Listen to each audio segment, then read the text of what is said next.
Hello, welcome, welcome, welcome. I am Adina. You guys are Beyond the Veil with Adina.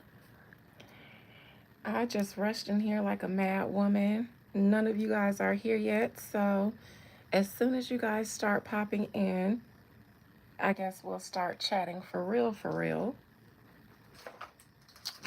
Happy Monday to everybody, to everyone who will be joining me today, who has wandered across my page haphazardly or on purpose. Happy Monday, happy day of the moon to you. I think somebody has joined me, but I do not see you yet. So if you are watching me, please say hello in the chat so I don't feel like I'm talking to myself. Hello, Miss Carol. How are you? Happy Monday. I know I'm 2 hours behind, so ain't nobody here. Y'all gonna let me go live by myself? Am I on my members only live? Is that why nobody is in here? What's going on? Where's all my people?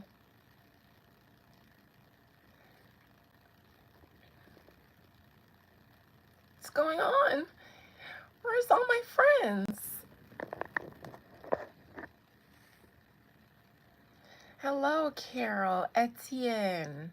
How are you? Happy Monday. I came in here to chat with you guys, but I don't see any of my buddies.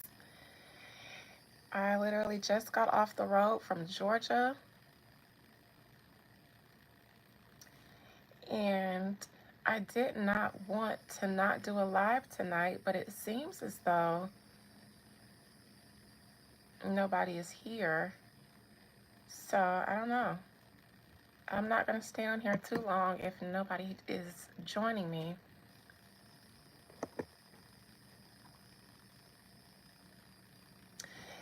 This was supposed to be a Let's Chat night with my subscribers. I don't see too many of them in here. I may take this over to my members live and then just not do this live tonight, because this live I was supposed to be shooting the shits with you guys. I didn't even have a real itinerary today. I'm unprepared for this live today because, like I mentioned, I just got off the road from Georgia.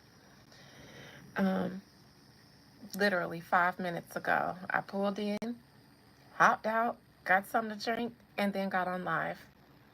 It says that there's 25 people in here, but I don't see anyone speaking to me in my chat.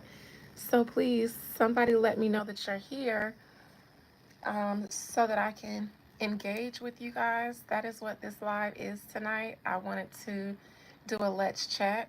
Whatever you guys wanted to discuss, we could. I actually did have a little something. You're here, Miss Carol. Okay.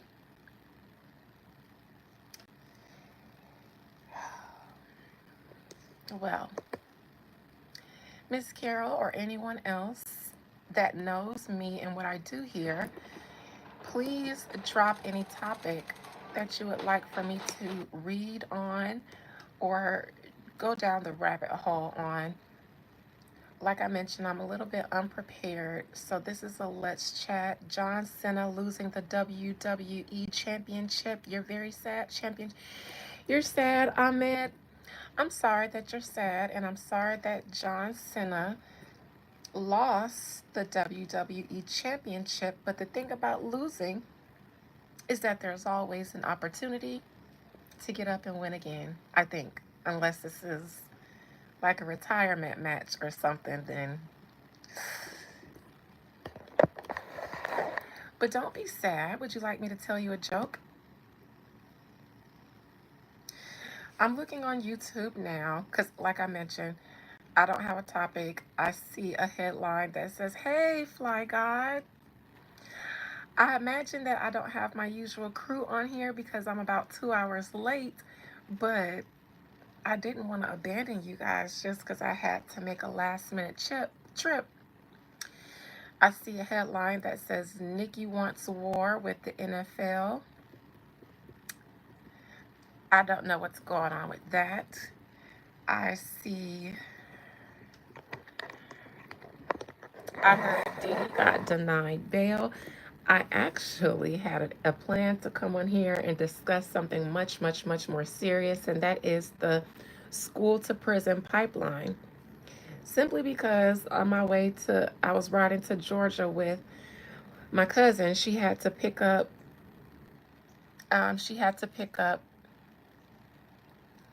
Sabrina Carpenter. You look like you are a member, but maybe you're not. What is,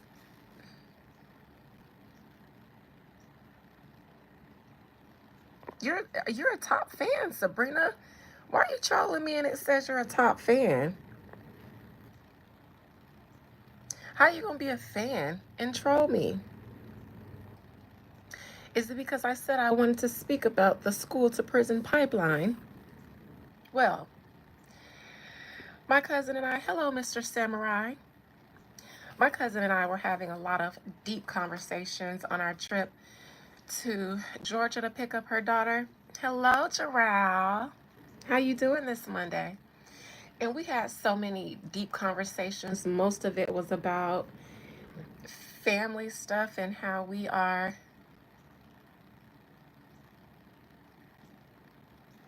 breaking generational curses and things like that, talking about the things that our parents didn't, talking about stuff like that. And um, we got on the subject of prison because her daughter's dad is in prison. And my dad did 20 years in the feds.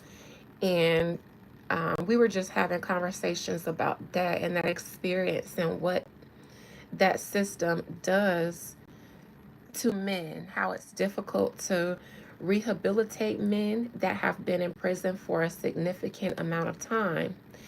But she mentioned that when she's taken her daughter to see her dad one time because her daughter asked to, but then after that they haven't been back because it's difficult even on people visiting those places and seeing their loved ones. The process alone, going into the prison, the waiting process, the signing in, and the traveling there, because the prisons are usually hours, an hour or two outside of the town in like the middle of nowhere. And it's usually just a lot. But she was saying how when she took her daughter to see her daughter thought that they were pulling up to her new school. And we kind of sat on that a little bit because when we start dissecting why, well, it's obvious that they're kind of set up that way. We literally were like, they feed them pretty much the same things. They feed them on the same trays. The same trays we use in school are the same trays that they use in the prisons. The way the schools are set up, they do look like prisons. You purchased it, Fly God. Good. Good for you. Enjoy it. The prisons look, they're designed that way.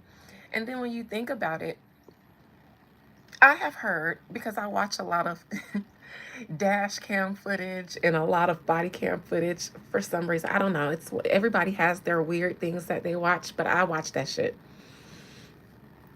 And one of the things I hear often from young people or people in general is, fuck it, take me to jail. I'll go to jail. I don't care, stuff like that. And it's almost like, well, maybe because in a subconscious way, we already kind of identify with it, not even knowing that we have. In the schools, they line us up in the schools the same way they line them up in the prison. And I know because I've been there and I've seen them line them up, to walk them into the visiting area and then line them up to be buzzed out of the visiting area. It's not that much of a difference. And when you think about kind of what that does subconsciously, especially if systematically you are facing challenges that kind of work against you in that way and leave you with very few options, then prison isn't so bad because it's like school. It looks the same. You eat the same food there. You can almost find a way to not think of it as prison. Um, and when they come out, I think that's why it's so hard to rehabilitate them, because in their youth, while they are in school. Hello, Nicole Yamaguchi. And I'm going to read a little bit on this to see how nefarious it is. Um, and if you end up in prison and you end up having to do a long time there, one of the things that you start doing in your mind in order to survive is forgetting the life that you had before you went in. And I believe that it's a little easier to do because you've already kind of experienced that environment in elementary school or in middle school or in high school. It's not that different from what you experience in school, so it's not that bad. It doesn't seem that bad. And then they get in there, for instance, my cousin's child's father, he's in a prison in Georgia. And he's sentenced to 20 years. I think he's been in there for about 10. And she talks about how he's changed and how difficult it's going to be for his parents when he gets out, because he went in when he was in his 20s and he was young. He was really young. That was their child. When he gets out, she was saying they're not going to be prepared for who he is now. He's had attempts on his life when he was in there. He went in there because of a vehicular homicide. And for one, I rarely see people get that much time for vehicular homicide. I personally witnessed in my town 3 Caucasian people unalive someone with their vehicle, hide, flee the scene and hide, literally hide their cars under trees, under brush, under a tarp, get caught, get arrested, get bail, and do no time. None. I've seen it with my own eyes. I saw a white woman do a vehicular homicide on one of my classmates, and she was a young girl. They're about the same age. My classmate was a young black woman. She was a lesbian, and she was walking home, walking to her dorm, and this drunk Caucasian young girl hit her, fled the scene, went home. Her dad, backed the car in the yard, hid it up under a tarp, covered it in some trees.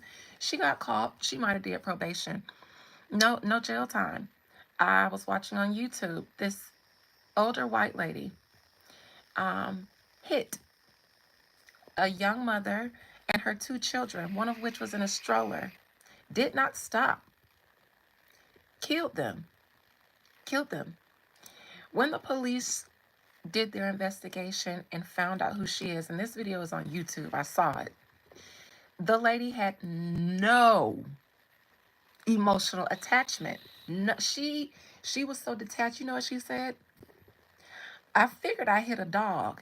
Then she said she stopped. She saw all the people crowding around. She heard them screaming. And she said, I assumed they were going to check on the dog. She said, I stopped because I was going to check on the dog, but then I saw the crowd around it, so I kept going. No, she knew absolutely that she hit people. She said she heard screams. She saw people running frantically. She hit 3 people. 2 of them were children.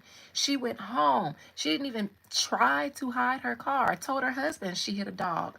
Told her neighbors she hit a dog. The police handled her so nicely, as if they were offended, upset that they had to even take her in. And of course, they didn't tell us how much time she got, because I'm sure she didn't get much time at all. But I have witnessed, I've seen someone do 3 years probation for unaliving someone with a vehicle and fleeing the scene and attempting to hide it. So my cousin's child's father, who is African American, the two people he unalived in his car were Caucasian. He got 20 years. I ain't never seen nobody get 20 years for a vehicle homicide, even if I think they should. I ain't never seen nobody really get charged with that. Yes, I'm a whole man, sure. Anyways, so that's what he's in there for. He's got 20 years. He was injured in the accident too, and he was injured really, really, really, really bad. Obviously, he's in prison, so he's not gonna get. They're not gonna treat him like they care about his failing health and things like that. So he struggled with various health issues due to that. He struggled with attempts on his life and things like that. So now he's not the same. She says I can hear it in his voice. She hears crazy. Now, my father, he went into prison and he did 20 years too. And he did federal prison. And he always said federal prison is not as bad as state prison. It ain't no hotel, it's prison.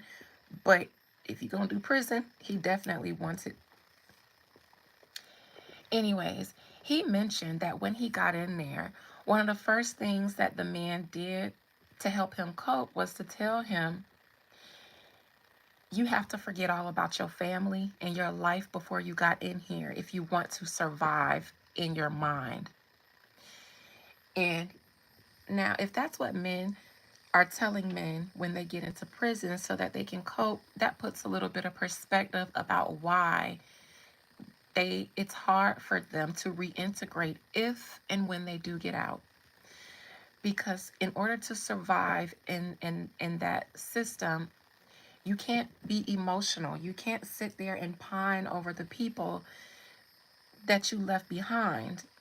But it made us, we went down the rabbit hole, and we were talking, because she brought up how her daughter, when they pulled up to the prison, she was like, are we at my new school? And that sickened me, because we also discussed the villages. Now, some of you probably have heard about the villages, because now it's gotten a name for itself, because it's where older people are. They go and retire. But the STD rates out there a few years ago were extremely high. That is the truth. The villages is off the chain. It's a senior citizens area, but you will catch something out there. They have swingers parties out there, and they have codes and things like that. Certain things you can put in your yard, hang on your home to let them know that you're down with the get down. I've been invited to have drinks by some elderly people in the villages, and I said absolutely the fuck not. Won't have me tied up somewhere with sushi on my body, laying butt naked on your dining room table, and senior citizens is taking out their dentures to bite me. No. But the villages has gone from just this little area where in Marion County, where I live, where senior citizens come to retire. Now it is its own town, and it is a part of 3 different counties: Marion County, Levi County, and one of the other counties, I believe, Brevard maybe. So the villages is now its own town, and they've built this new charter school. And when we were having this conversation about the school to prison pipeline, she showed me a freak off for seniors. Let me tell you something. Diddy ain't got nothing on these people. Diddy ain't got nothing on these elderly people in the villages. Absolutely. Google it. Google the villages in Florida and see what kind of information pops up. And I'm here to tell you that whatever they said, it's true. We all notoriously stay the fuck away from the villages, because what the fuck are they doing out there with all them STDs? And it's literally an elderly people town. That's what it started as. Now it's become, now it's its own city now. And so now, I'm not lying. I'm not lying. Listen, Florida elderly people come here to retire, but they don't come here to die. They come here to enjoy their money. And you learn a lot about elderly people living in Florida. And you kind of lose your stigma about getting older because, bitch, these people is living. I'm telling you, when I worked at the Canyons, it's a zip line company. I did HR there. I was downstairs in the lobby hanging out with the office girls, and a group came in. A group of elderly people from the villages. They all had their shirts on and stuff, and they were lit.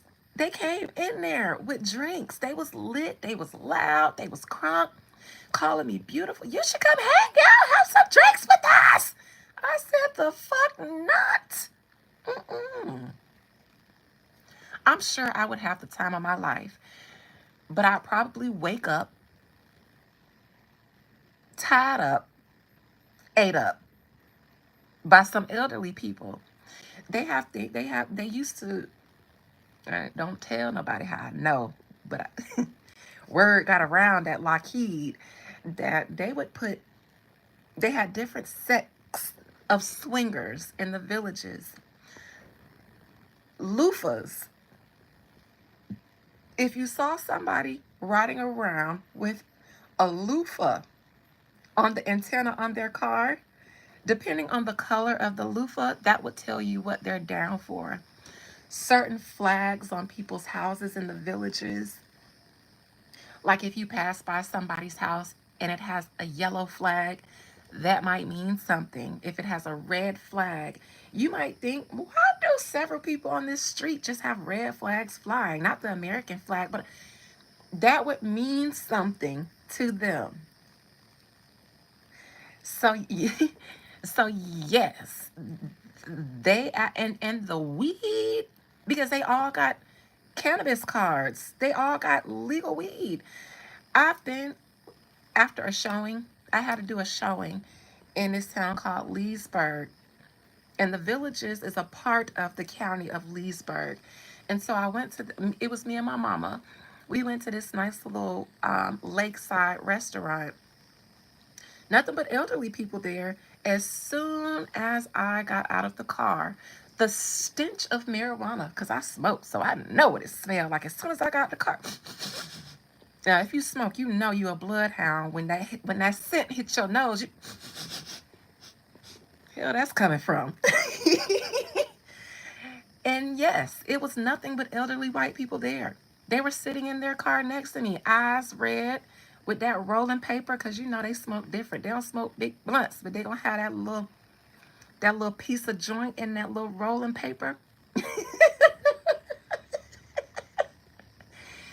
They was out on their boats at this restaurant, cheers, drinking weed, and they got the legal weed. They is lit in the villages. But if you want your pH, if you don't want to end up in the clinic, don't fuck around with them old people in the villages because they're going to get you drunk. And you're going to wake up somewhere in an orgy. Oh, I'm dead serious. Just Google the STD rates for the villages and look in and be surprised. And then read and see what the villages is. A bunch of old people. That's exactly what it is. So, anyways, now that they're their own town, they just built their first school, and it's a charter school. Man, that school is amazing. Looks nothing like a prison. It has tarp all over the place because who's gonna get dirty with grass and get bit by bugs? They have a state of the art pool, and it's, I think, K through 12. They have the state of the art football field that would put the Jaguars Stadium in Jacksonville to shame. They have arching. They have culinary. All the things that they took away from the public schools, the villages said, no, we're going to give that. And they can do that because they're their own town and they have the money. Now, all of our cities could do that. They could do that. That's what they could be putting their money for, put their money towards, but they don't. Why don't they?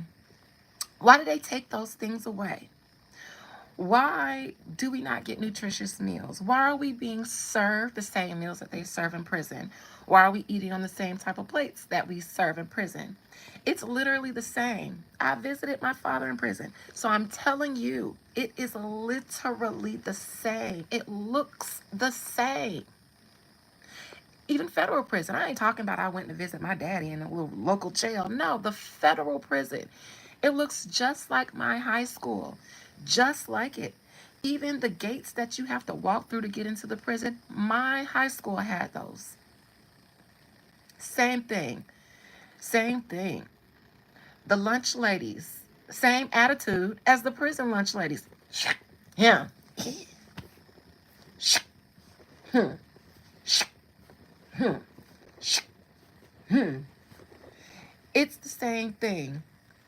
The curriculum, they're dumbing. Listen, everything is to, first of all, you go to school, it's the same thing as a prison, but you're not getting education. On top of that, in my town, there were there was a very prestigious, predominantly black school called Dr. N.H. Jones. Google that too. Prestigious, but it has been a black school since before I was born. Well, the school was getting all this notoriety because of the curriculum, the grades, and the students that it was producing.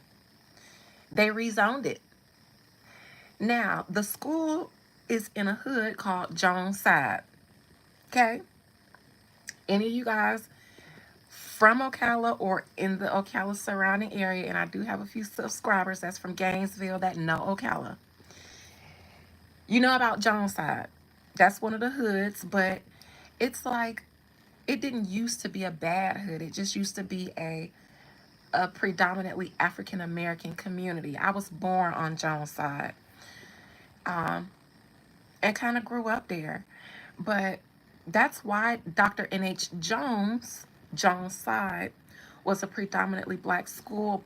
But the numbers, the grades that they were getting, it was getting a lot of attention, a lot of national attention. So they rezoned it. Now it is, there are no more black teachers and almost no more black students, even though the school is in the middle of Jones Side.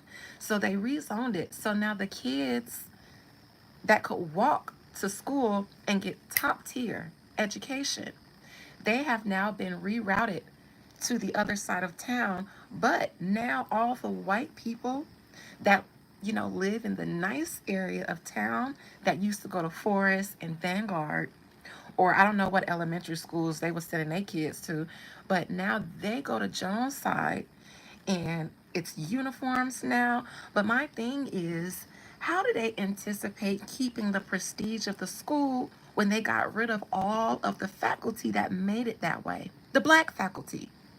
You won't see any more black kids at N.H. Jones anymore. It's now like a prestigious white school in the middle of the hood because they rezoned it. Before my dad got locked up, he was like an activist. And they tried to do that with my elementary school and have me zoned to a school out of town. It was in another town.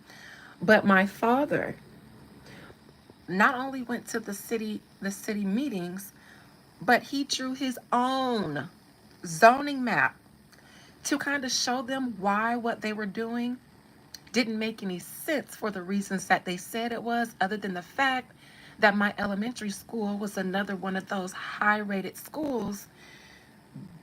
But the rich white kids, their kids weren't zoned there. My daddy stopped them from rezoning that school, and to this day it's still zoned the same. Then he ended up going to prison a few years later, but his my dad's issues is that he thinks he's smarter than everybody, because he usually is, but sometimes you can be so smart that you're dumb. Because he made a very unwise decision, but he's not a bad, I don't, anyways. So I kind of wanted to a little bit touch on that from my perspective, to show from a spiritual perspective that they are doing things intentionally to off certain people. And if you even just look around in your communities at the changes that they're making, because I promise you they're making changes in your community. If you look around to see what they're doing, you'll actually see how nefarious a lot of it is. I haven't had these kind of trolls in so long. I imagine it's because of what I'm talking about. Because if I was talking about celebrities right now, you wouldn't be asking me on a public platform called YouTube, not OnlyFans, if I do anal.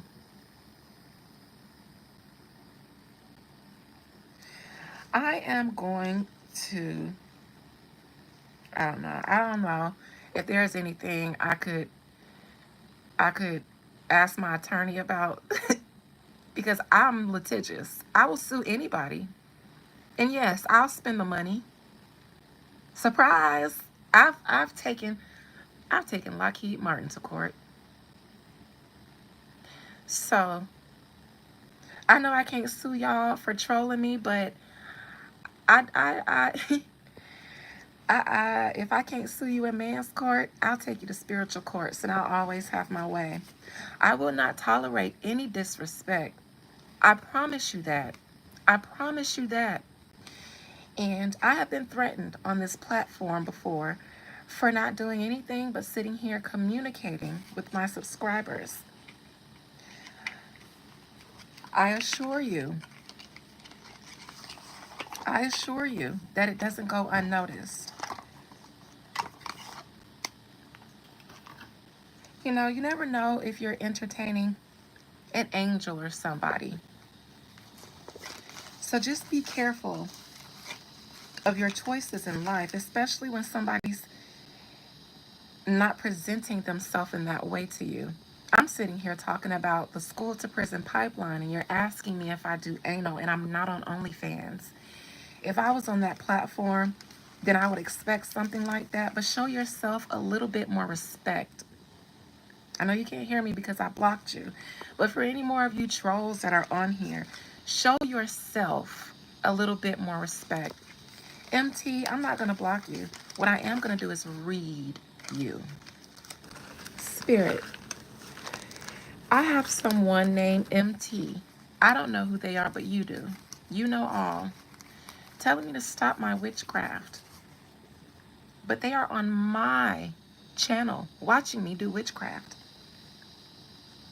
Nobody's getting to me, Patrick. I'm giving them a warning. You don't need my stupid lies. Okay. Spirit, what message do you have for MT? What message do you have for MT? Since they're here and they want attention, they're sitting here reading, on a medium's page, so obviously they want a reading. God told you to spread the word. I promise God didn't tell you that. I promise you. Even if I'm a witch, sure. What one card for MT for his highest good, their highest good?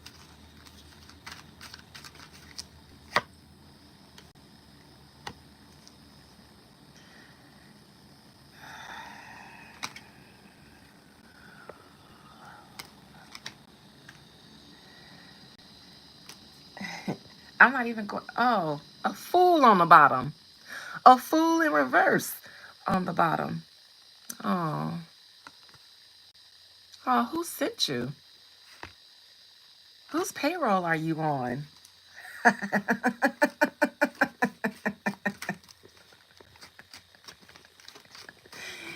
You spelled loser wrong.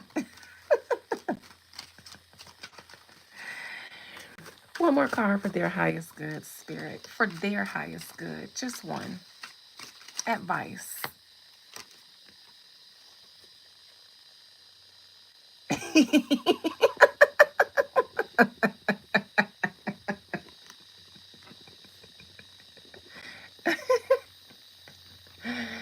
Here you go, MT. That's your advice. That's your advice. Because you never know who's incarnating a human body or who's behind them.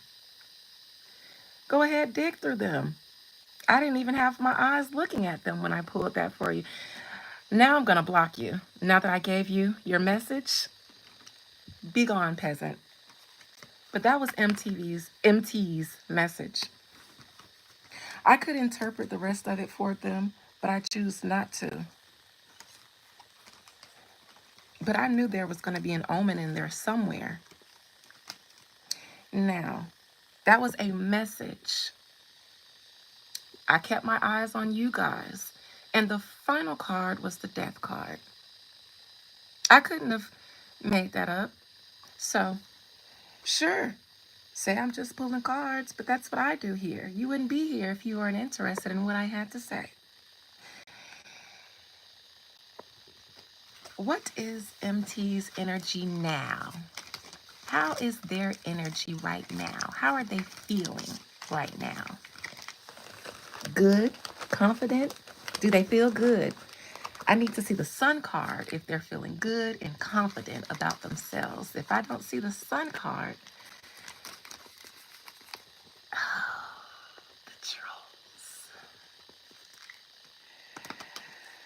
School to Prison Pipeline has the trolls out today, but you know what? I'm going to stay here and tarry a little longer and talk about it. How does MT feel currently? The troll I just blocked, what's their current feeling? Ooh, burn. A little shook. This is a little shook. I ain't even lying. Ooh. Ooh. They're sent though. It's a troll. A paid one, a professional. Because there's a such thing as professional paid trolls. Absolutely. And they keep an eye on people and what you do on social media. And that goes for all of us. All of us. All of us. And people like me, of course they watch. Because when I have a vision or I give a prophecy, it comes true. So they watch to see what I'm going to say. And then they send the trolls in when I'm speaking about something that needs to be interrupted. Like the school to prison pipeline. Now, we all know about it. So why is me talking about it getting me trolled so intensely? I haven't had that issue in a long time. Let's take a look-see.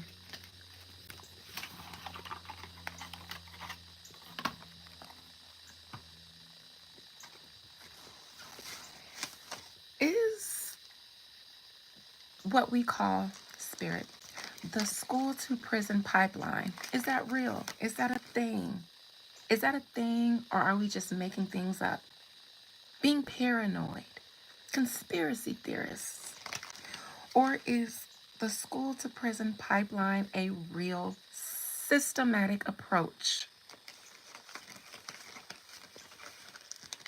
A real systematic approach to oppression of a certain demographic or all demographics? Is it a real thing, or are us people just being paranoid? Let's take a look-see.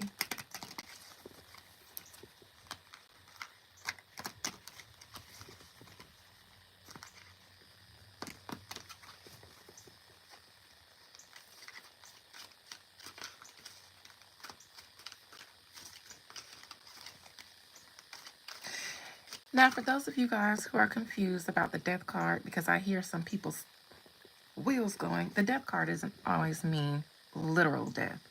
You don't usually get that for literal death. It is, but I have to phrase it like that when I'm asking questions for this purpose. Sure, I know it is, but I'm seeing what the spirits have to say. Is it a thing? A real thing? This is poverty and lack here. It's a system.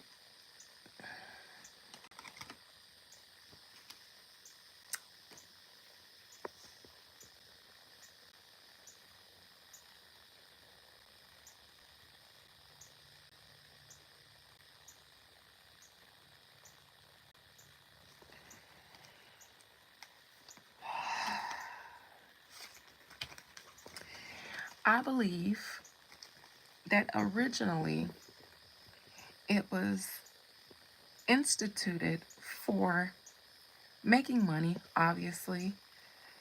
Um, there's a lot of money involved. I see, first of all, with people being in there, it's money. But it's almost like we know that there's going to be criminals and there's going to be undesirable citizens that are always going to give us an opportunity to put them in a prison. Also, I see something about systematic racism. I wanted to say that it was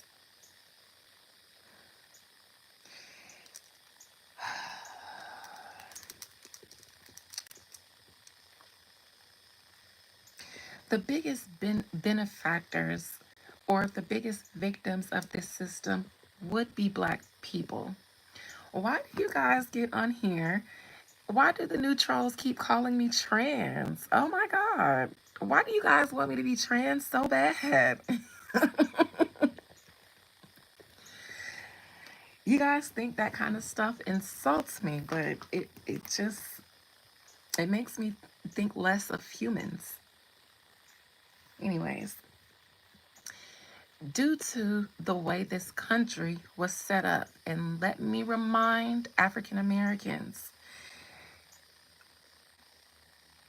when George Washington and his cohorts solidified our Constitution,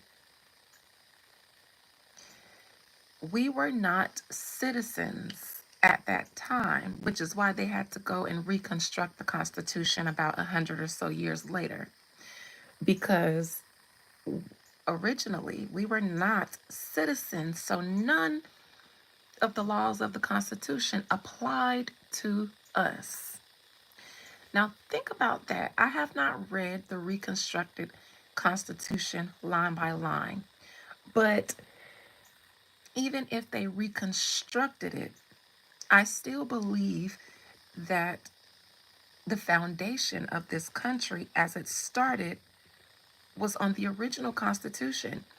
Yeah, they reconstructed it for PR purposes 100 or so years later, but do they uphold that, or do they really uphold the initial vows they took once they consecrated this land with blood?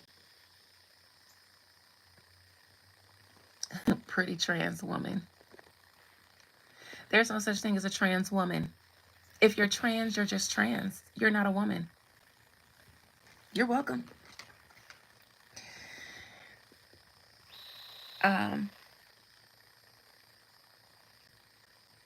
so I still believe that some of the issues that you guys have with this country is because despite the lip service that they gave hundreds of years after the Constitution, the act of consummating the United States, once they did the blood in, blood out with Britain, because that's what that war was about with Britain, blood in, blood out, like a gang, just like any other gang. Britain literally, we fought them. They walked away and said, bet, we cool. I just needed you to prove that you was about that life. And we still have a good relationship with them. After how bloody we fought each other to get away from them, still a good relationship, because just like any other gang, just like any other mob, where do you think they learned those things from? Blood in, blood out. So we fought them. And that was a little bit ritualistic because to start a new country, you do have to do a ritual. And it does have to be consummated with a sacrifice. I promise you. I promise you it does. I'm an esoteric scholar, a woo lady, not telling you anything I don't know. And I've consulted some powerful people. Sacrifices are required for things like establishing a country. Sacrifices are required for much less. Starting a business, I've consulted people. Starting a business, what is it required for my business to be a Fortune 500 company? I'll tell you.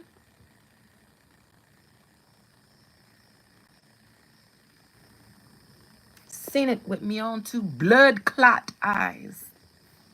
So, to establish a country, they do, DZ, and that's why I'm getting trolled so intensely here. I didn't have this issue when I was reading Cardi B the other day.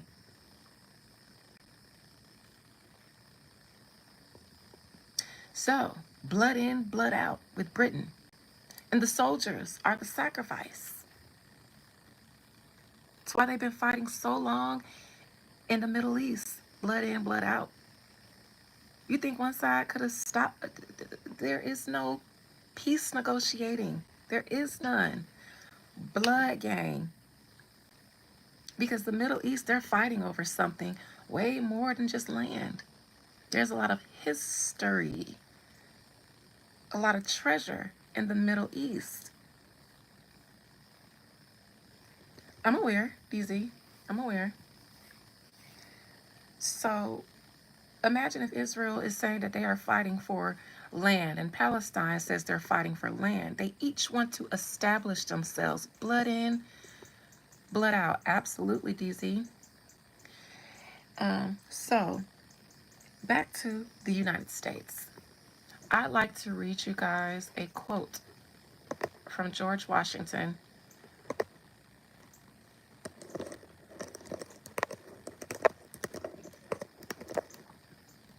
Give me a second.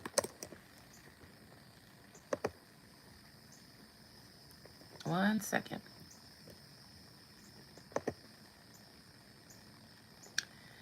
All right, I'm on Wikipedia because I was doing research on the Founding Fathers for my upcoming series that I'm going to run on my members live after I finish my Reclaiming the Prophecies and we finish reclaiming Revelation, reclaiming it back to the Sibyls that gave the prophecies. Only a descendant of them are qualified to translate them. All right, let me find, okay, marriage, no, earlier presidency. That's what I'm looking for. Okay. There's a quote in here that I want to read from George Washington.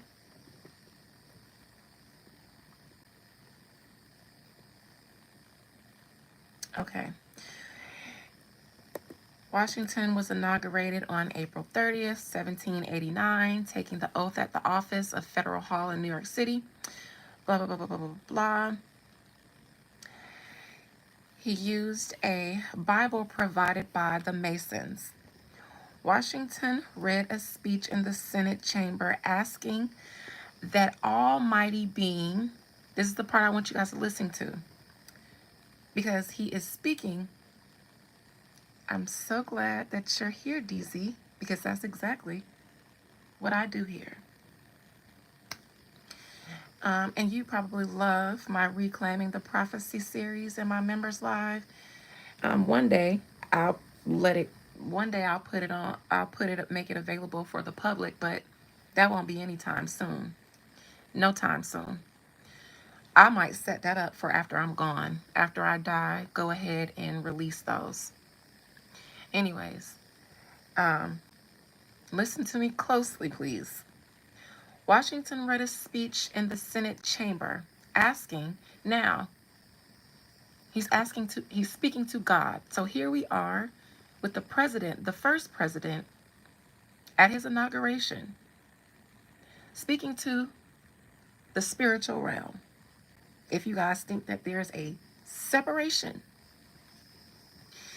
Washington read his speech in the Senate chamber asking, quoting, that Almighty Being consecrate the liberties and happiness of the people of the United States. He asked that basically the Almighty Being, and if you read a little bit more about George Washington and his personal affairs, if he was they asked if he was religious. He believed in a God. He said, I believe in a God of war. I believe in a God that helps wins wars and things like that. So he believed in deities, but he asked that the Almighty Being consecrate the liberties and happiness of the people of the United States.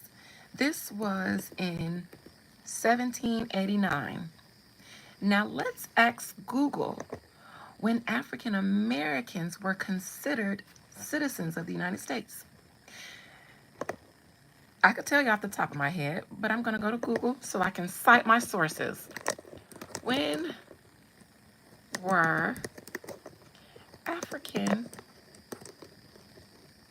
Americans considered citizens?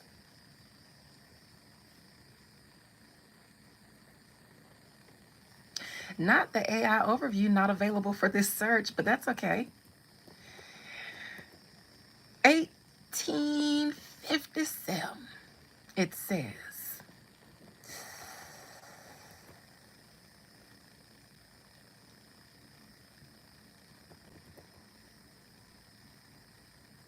By 1868, all black people were considered citizens, but it was in the 1800s.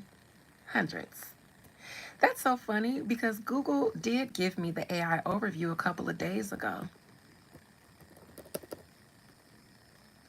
Google has also, never mind, I'm not going to call Google out because I don't feel like fighting with them. They'll come interrupt my live, and y'all know they will.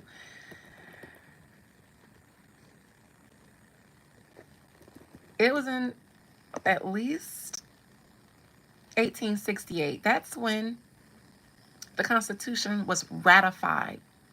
So from 1780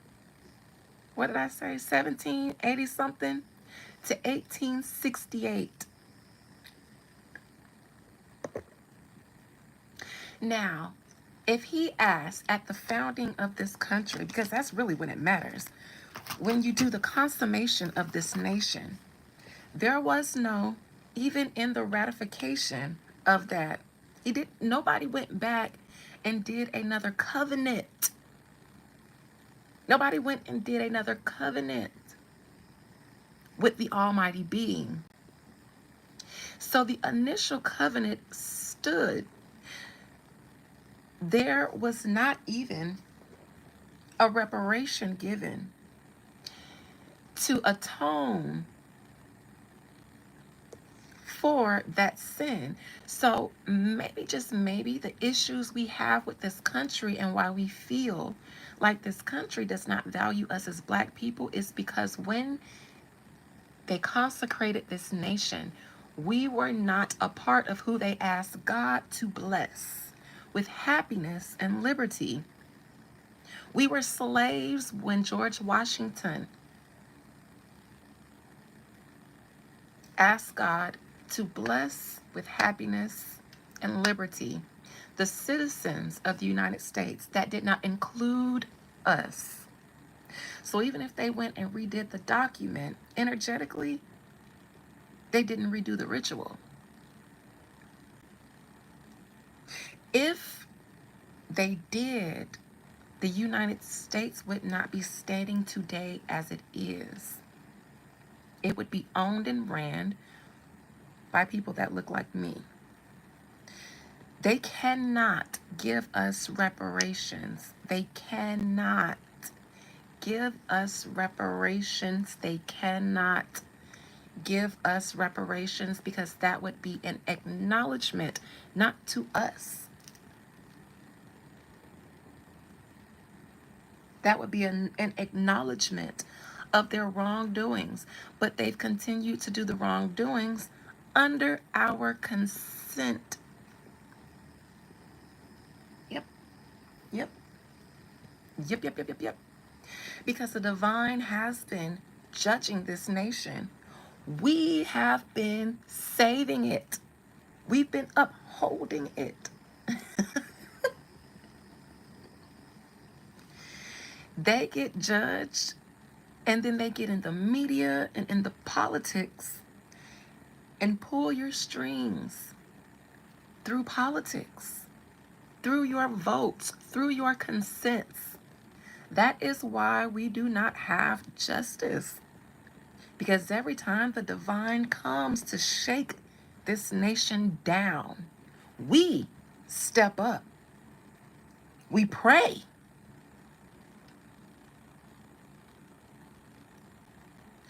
We put our votes behind the candidates that they give us.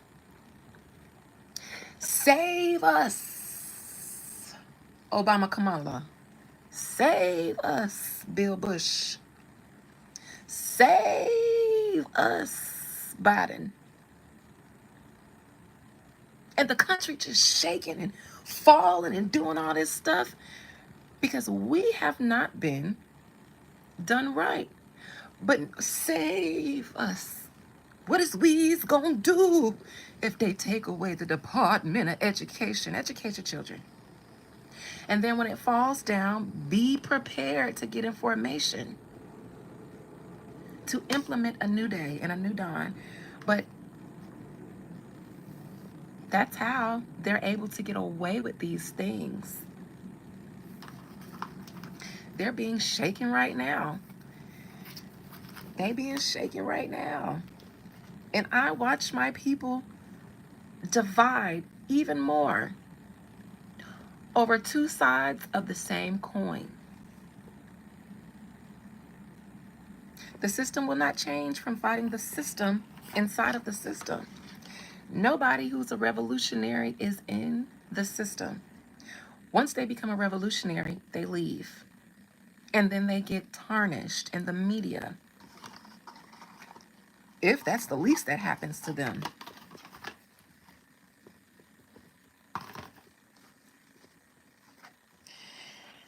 Back to the prison, school to prison pipeline.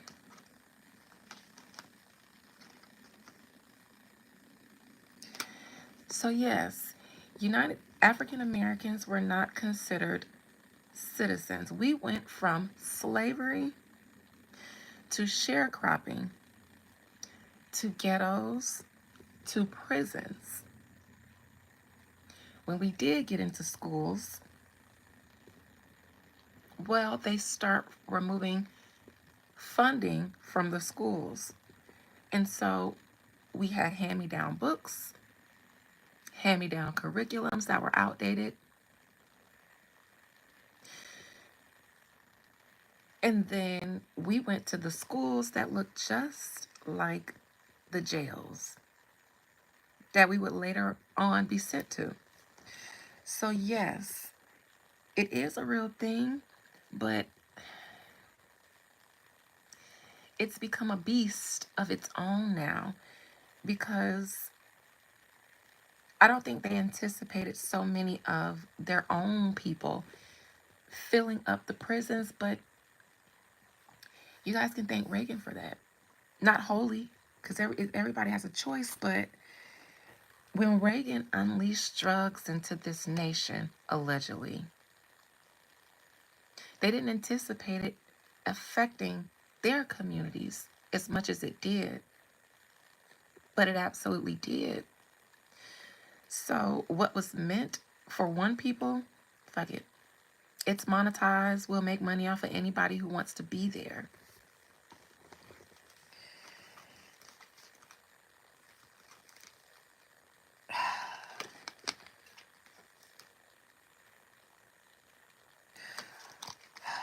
I also believe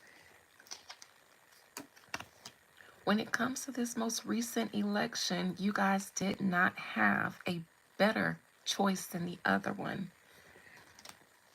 Both choices were not going to benefit us, because if we wanted Kamala to be president, to keep the U.S. the way it was, then that means that you guys wanted to remain complacent. Trump is supposed to dismantle things. That's a part of the prophesied judgment. And the only way that it would take you down is if you align yourself with it. If you stay in the burning house, then yes, it'll collapse on you. But oh, I just lost a lot of people when I brought up Kamala. Yes, good. Then I'm talking to the 14 people with eyes to see and ears to hear. Not saying that to you guys, she would have done a better job, because she would have kept the status quo running, would have kept the power in people's hands. Listen, we weren't benefiting then. We were just lulled into a comfort zone.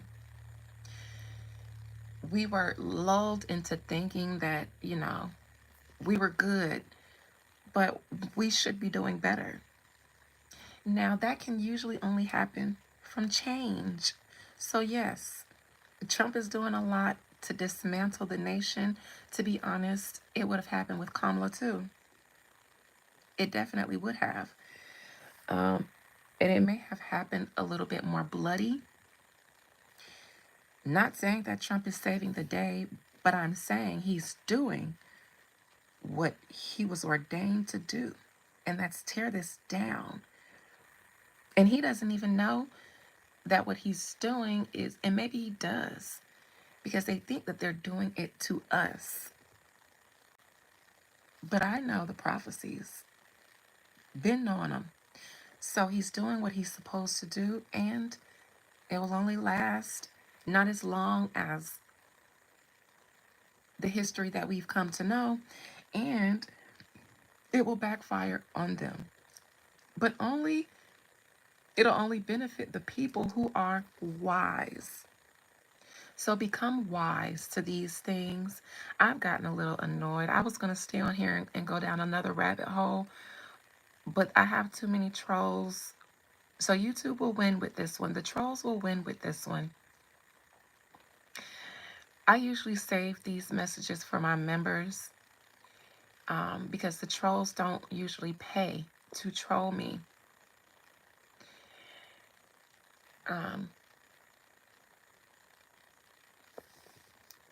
It's getting late, but you guys know what? Fuck it. Fuck it. Yes, them tearing the, I'm going to be doing a ceremony then. I was going to announce it and say that if anybody wanted to be a part of it, but no. But if they're tearing down the education system, let them. The only thing you should be doing differently is empowering yourself, like we've always should have been done. We are not entitled to those things. We say that they're being funded with our taxpayers' dollars, but in this system, when we pay taxes, it's considered a debt that we owe to the government. So technically, it's not our money that we're donating to the education fund. Once we pay our taxes, not donate, listen to the words that we use. Once we pay our taxes, that means once we pay our annual debts, what they do with that money, despite what they tell you they do with it, is up to them. Because we are not donating or contributing. If we called it our annual contribution, then it would be different.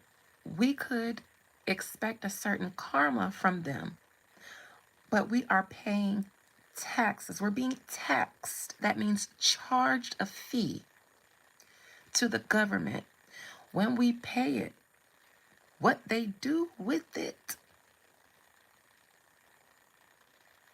You have to understand law and legalese to understand why you guys are expecting karma and it's not coming. If you're getting taxed, meaning the government is requiring you, you can go to jail for tax evasion. So this is not a contribution to the education fund. This is not a contribution to the Medicaid fund. They're not contributions. We're paying debts. If you owe me something and you pay up, even if I tell you, yeah, I'm gonna get your nails done when you pay me the money you owe me. I'm not wrong if I change my mind once you pay me back because you owe me this money. But we've consented to being taxed. So if we consent to being taxed and we pay them their tax, we cannot get mad at them just because they tell us that it's being used to fund this thing and it's not. Because most of it is not. They haven't been using your tax money to fund a lot of shit. We've been paying taxes for a long time. We should have better. If everybody pays taxes, why do the schools look like that? Where's the funding? We all pay taxes. Where's the money? So when they take that money away or take the Department of Education funding away, and we're in mass hysteria and demanding karma from the divine will look at you and say, on what grounds? Because you are consenting and they are not telling you you are making contributions. You are paying taxes. It's what they feel like they are owed. So then it's their money to do whatever with it.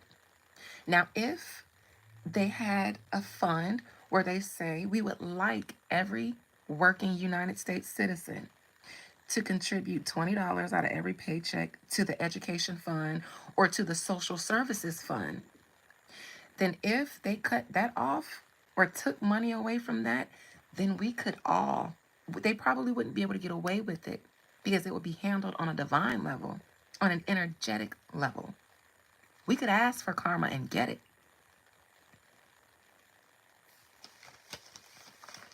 Consent, contracts, etymology. Know what words mean. Legalese. You have to know what words mean because you will sign a contract without paying attention to the wording itself. A tax is not a contribution. It's not a donation to an education fund. It is what we owe the government because they said we have to pay them that to live here. And even your scriptures say, render to Caesar what is Caesar's. Even your Jesus paid taxes and didn't want to fight about it. Why? Why did the child of God pay taxes? And why did he say render to Caesar's what is Caesar's? Because it's theirs. It's theirs. Can't get mad about it. The only way we can get mad about it is if the system itself changes. The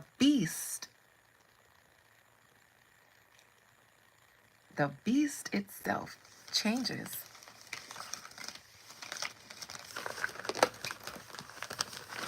Spirit, why are the trolls trolling me so profusely?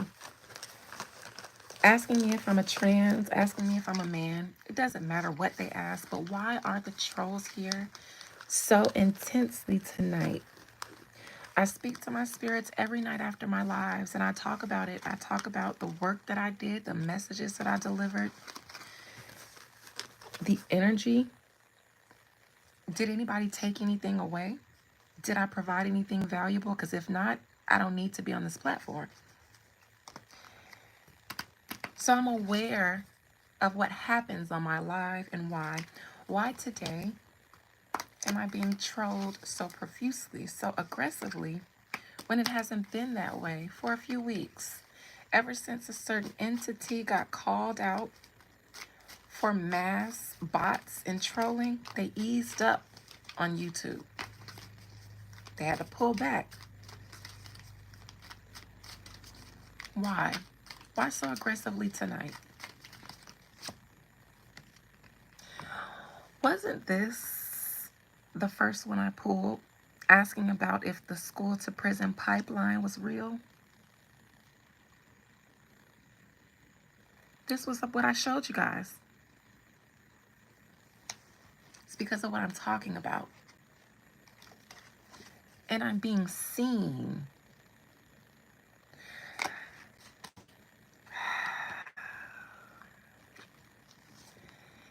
It's one of the returned ones. It's one of the returned ones. We found another one of them. They know every generation when we reincarnate. They find us. And it's so much easier to keep their eyes on the Sibyls this time around. The only problem is that they won't be able to do us in like they have in every other generation. They keep their eyes on the returned ones. They have to. Nobody knew us being created. They know when we die, and then they look for us when we come back.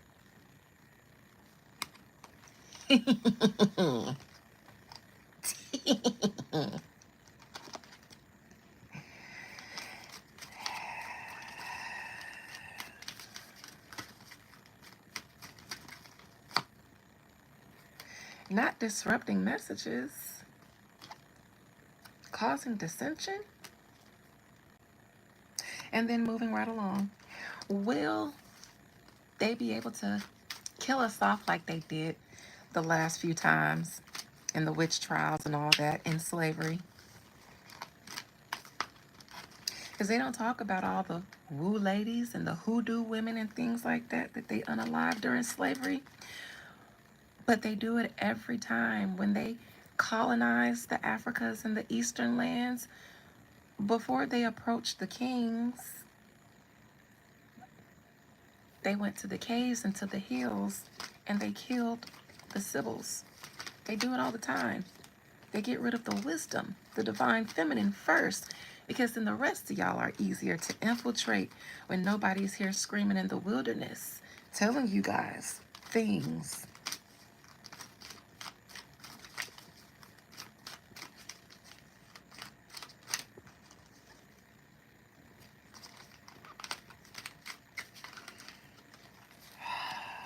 Patriarchy.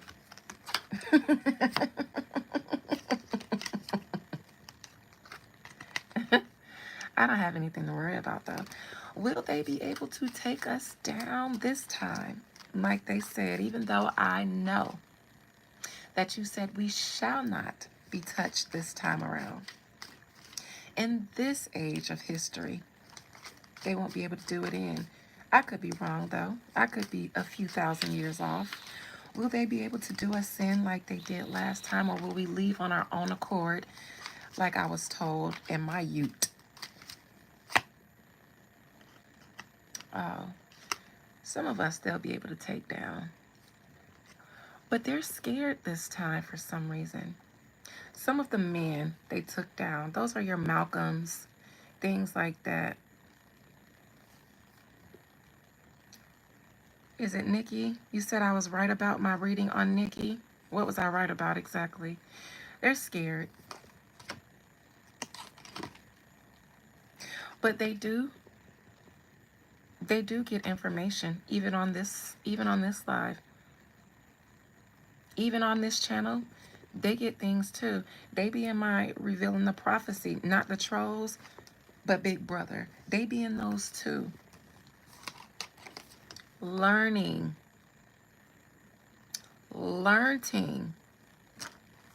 Some things the powers that be can't even teach. They don't even understand. It's not for them to be able to understand, but they understand the time that they're in. They're afraid. So, yes, they don't take my page all the way down. They just troll me a little bit because they need to know. Even they need to know.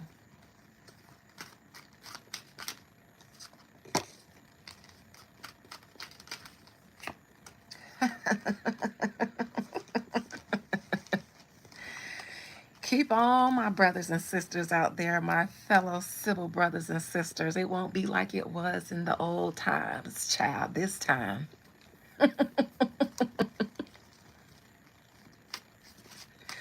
I'm laughing in which, since that's what they call us. I see you on your shit, DZ. I was just talking about bloodlines in my Revelation series. We talk about blood, understanding bloodlines, blood types. That's actually one of my upcoming series after the Revelations. I think I might not even do my founding fathers. I'll leave that for this public live because y'all don't get the meat over here. I give it a little bit, but blood types is what I'm about to start digging into in my members live because, well, blood types.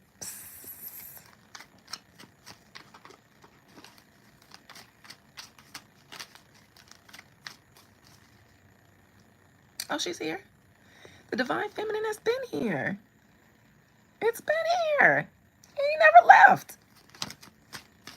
If you're waiting on the collective of women to awaken and arise, that's not going to happen. Because what also happens when the Divine Feminine starts to wake up is that the women who are not operating in their Divine Feminine energy will be exposed too. Don't we see all these celebrity baby mamas? You know, some people are cheering these women on because they feel like, you know, men have been doing us wrong so we can do them. But those aren't the Divine Feminine. We cannot expect a mass reawakening of women. We can expect to see the wheat and the tares be separated.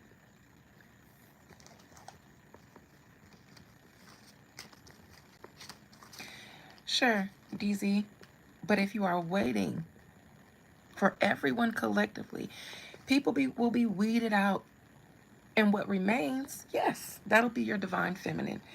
But we still got some time before you see a full renewal of the divine women and the incarnations of the divine women, which means physical women. There has to be a judgment in the house first. And judgment in the house of women is upon us, and it will get worse for you hoes. So get your shit together. And I say hoes with all sincerity. Get your shit together. Because you won't be able to hide behind, yes, every woman is not divine. And to be honest, the most of them that I encounter today, I don't smell a bit.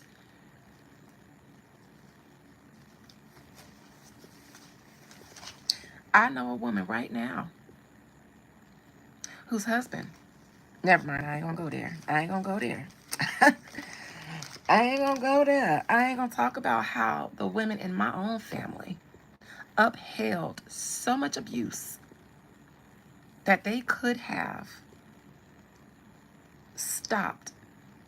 But it was only with our generation. You guys know that I was the last woman to be molested in my family.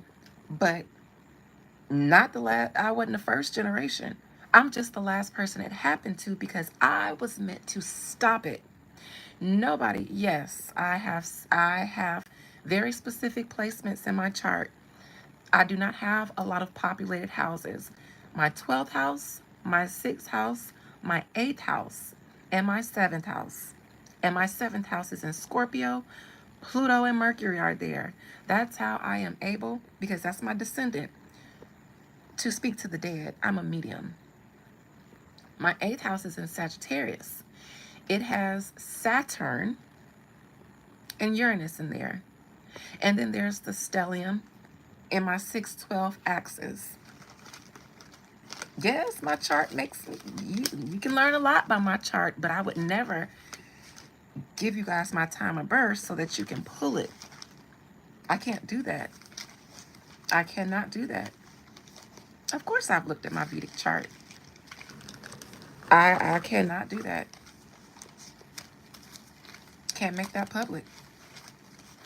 Um, because you know how many people try to woo me now? Powers that be. Which do I relate to more?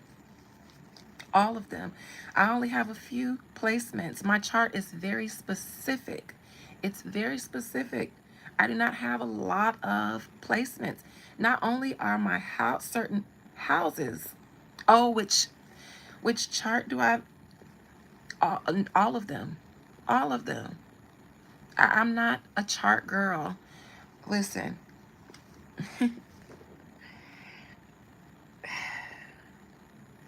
I don't relate to any of my charts. I am beyond looking at my charts. I'm past that. I'm past relating to anything. I don't relate to a lot in this world. I don't. Unfortunately, and I'm not saying that to brag, I say that with a heavy burden. That's another thing me and my cousin talked about today. The heavy burden that I've had in this family. I don't identify with a lot of things most people do. I spend a lot of my time alone. I spend a lot of my time in ritual and in ceremony.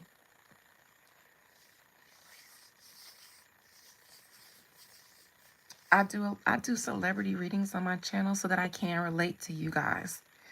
Because if I only talk about the things that I feel inclined to, I will seem unrelatable to most people and nobody will pay attention to me because I'm always talking about something from my 12th house.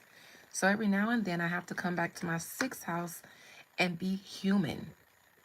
I always have to remember that I was born this way. I was never not tapped in. My first memories are my dreams, and my dreams were not dreams. I have never not been tapped in. I've never been able to be normal in that way. I remember being 3 years old. I remember my first teachings, and they were in my dreams with beings who sat down with me and we had conversations. They told me things about myself. They gave me a purpose. I was 12 years old on my first life and death experience. I was in the ICU and I thought I was about to die. I grew up with chronic asthma, and there were many times where I fought with my own body to live, fighting with your own lungs to breathe. And so there were many times in my life, in my childhood, where I had to make my peace. When I was 12 years old, in the ICU, I was laying in my room alone. My mama, visiting hours were over. My mama had to go to work in the morning. I had been in the hospital so many times. I had no problem staying overnight. But when I see it reading for someone, I'll tell you that in a second. But that's when I was initiated, so to speak. I was 12. That's a natural initiation stage. But I remember laying in that bed. It was like midnight. All I can hear was doot, doot from my little machine. And I said, okay, God, I'll take care of your people. Oh, they real good now, full of marijuana. I experienced that up until I accepted my call. But I believe in my most former incarnation, I was hung and burned. I've done that, DZ. I'm an herbalist, so I've healed myself and my family as well. But um, that was some of the dreams that I've had. I've always had a dream about me being grown in slavery days and being hung and burned for teaching slave women. Woo. It's a reoccurring dream of mine, and then I was born with asthma in this life. But um, I was always this way. To answer your question, I've never not been this way. Never not been. I was laying hands and prophesying in the church when I was a little girl. My family acknowledged that I had gifts, but they wanted me to use them in church. I've been interpreting dreams, prophesying, laying hands on people, and curing them since before I was 10. This has been my life. The only thing I've ever always known. Um,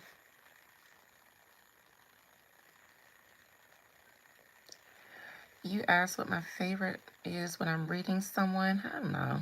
I like to see it when I'm reading somebody. I like to see anything good. I just like to see good stuff for people because I hate having to be like, all right, well, there's some challenges, so let's dig in and see how we're gonna work through this. Because I see challenges, I immediately look for solutions. When I'm reading people, anything good for them. I just want to see something good for my clients. Anything that has to do with money or love, because that's what people want the most. So if I see something like that, then I'd be like, ooh. I just like to see good stuff for them. When I read Nikki, it was a lot for you. It usually is because hey Q. I'm glad to see you back these days because I be worried about my busted babies when y'all gone for a while. Reading Nikki it only gets heavy because of the fandom. I'm not even though I am a YouTuber on paper, I don't consider myself a YouTuber.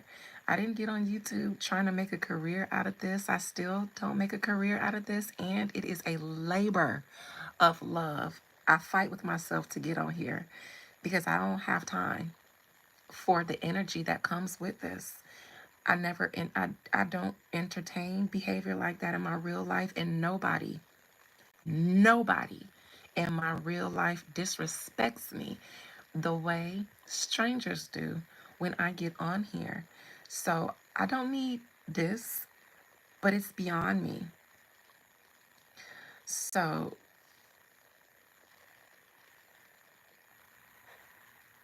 reading Nicki Minaj or anybody that has a rabid fan base or that's polarizing and gets the people going, it is difficult for me because of the energy it comes with. People get invested in that. I have people's fans messaging me, you know, trying to give me perspective into stuff. And I just be like, y'all, I said what I said. And I'm not looking at it from your perspective, from a fan's perspective. I see things from a different place. So just relax. I just be needing y'all to relax. Because, if I do a reading on Nicki Minaj, I'm going to get tons and tons and tons of views. People going to be sharing it. And it's a lot because that's not what I'm on this platform for. But I have to do the celebrity stuff. It's like advertising and marketing. So I can get you guys in here, see what I can do. It comes true. And then people be like, oh, let me subscribe to her. Then I can sneak in the good stuff like I'm doing today. But then I still have to do that stuff to keep you guys happy. And and sometimes it's good for me too, because I can't always be super high vibrational. I have to come down too. But it's the people, because people are so invested. Like I remember I had somebody, I appreciate you too, Q, because you are so respectful. You always call me Miss Adina. And I remember my first time speaking to you. I don't know if you want me to put your business out there, and I'm not going to put too much of it out there. I done already told my chat before that you was a good man, Savannah, but they couldn't have you because you was taken. And if I see a good man, especially if I've read them, I see your soul. That's a good man, Savannah. When I first read him, do you guys know what he wanted to know? If his grandmother was proud of him. I said, my God. People come here and ask so many things, and it's usually, relationship. It's usually this person like me. Am I going to find love? And I'm not judging that. But this man wanted to know if his grandmother, who's no longer here, was proud of him and the things that he's done, because of some challenges he may have had in his early life, but the things that he's accomplished. And those are the things that make me say somebody is a good person. I judge character. And not saying the people that come to me asking me about other stuff, but that's my first introduction with him. And he's never been anything but very respectful, very polite, very supportive. So that's why I be saying got a good job, a career. That's a good man, Savannah. And if he hadn't have told me he had a girlfriend now, I'd have absolutely promoted him in my chat. I'd have definitely been like, he's single, ladies, and he's a good man. I sure would have. I sure would have. But he said, I got a lady now. And I was like, say less. You deserve it. You deserve a good woman. But I was going to get you. I was going to sick them on you. Because the women is looking for men like you. And you hard to find. Good countryman, too. I know somebody who I would have put with you. Listen, you and April right above each other. I'd have put y'all together because y'all close to each other. I do. MK, I absolutely do.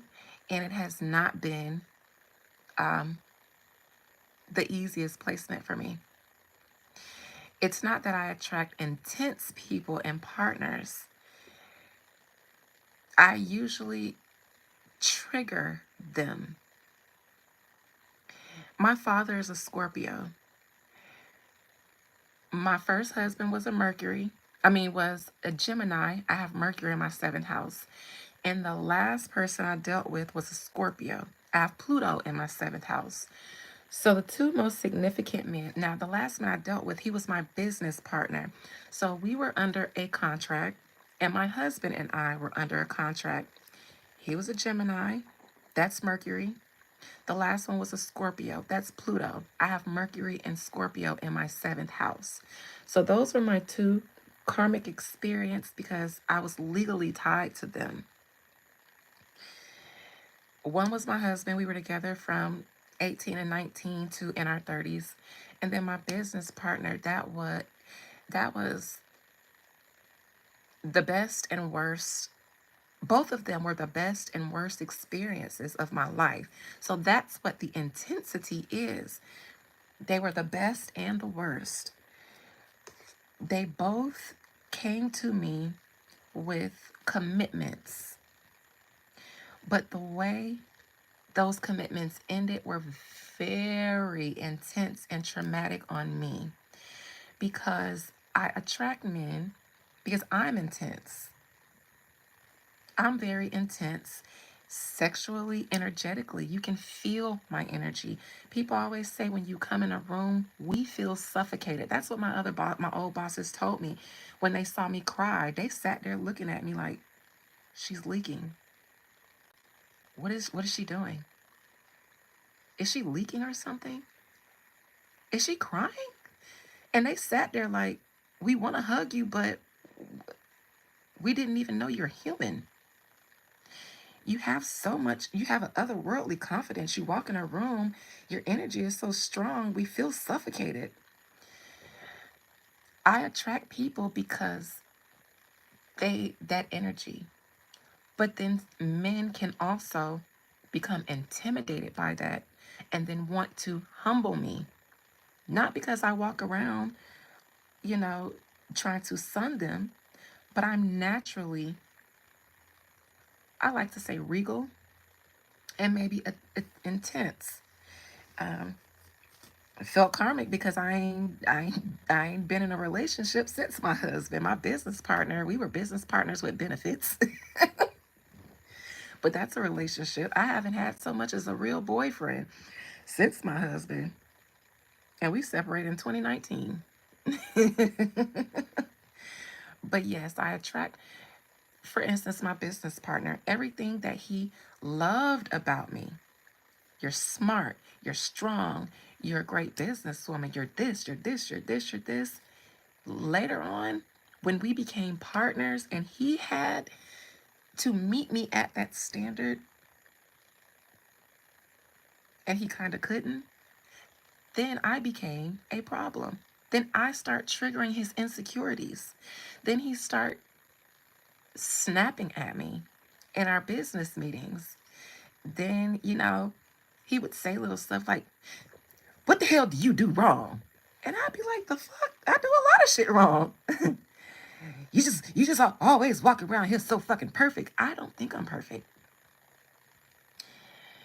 But so everything that they love about me, my husband said that too. Once I start growing and evolving, if they don't grow with me, then I am my husband. When I became an entrepreneur, that's when things shifted with us. That was the first time anybody had ever said, "You intimidate me." And that was my husband. I don't even be trying to tame the ego. I'm a Libra. I'll serve. I absolutely will. I actually like to be the hype man. I like to serve. I'm naturally willing to I love to submit because I'm strong all the time. I want I want you to be dominant, so I cannot have to be in survival mode all the time. But like when I became an entrepreneur, my husband started getting frustrated with the fact that my conversation changed. All you ever want to do is talk about work and business. But I was excited. I was excited. I was optimistic. I was coming alive. Then he went and started cheating with a bus driver. And I always felt like that was to humble me. And I wasn't even offended by that. We had been together so long. When I found out that he had a crush, yeah, let me tell y'all how I found out my husband was cheating. I would listen to him. "Babe, how was your day today?" And I'd listen. And it went from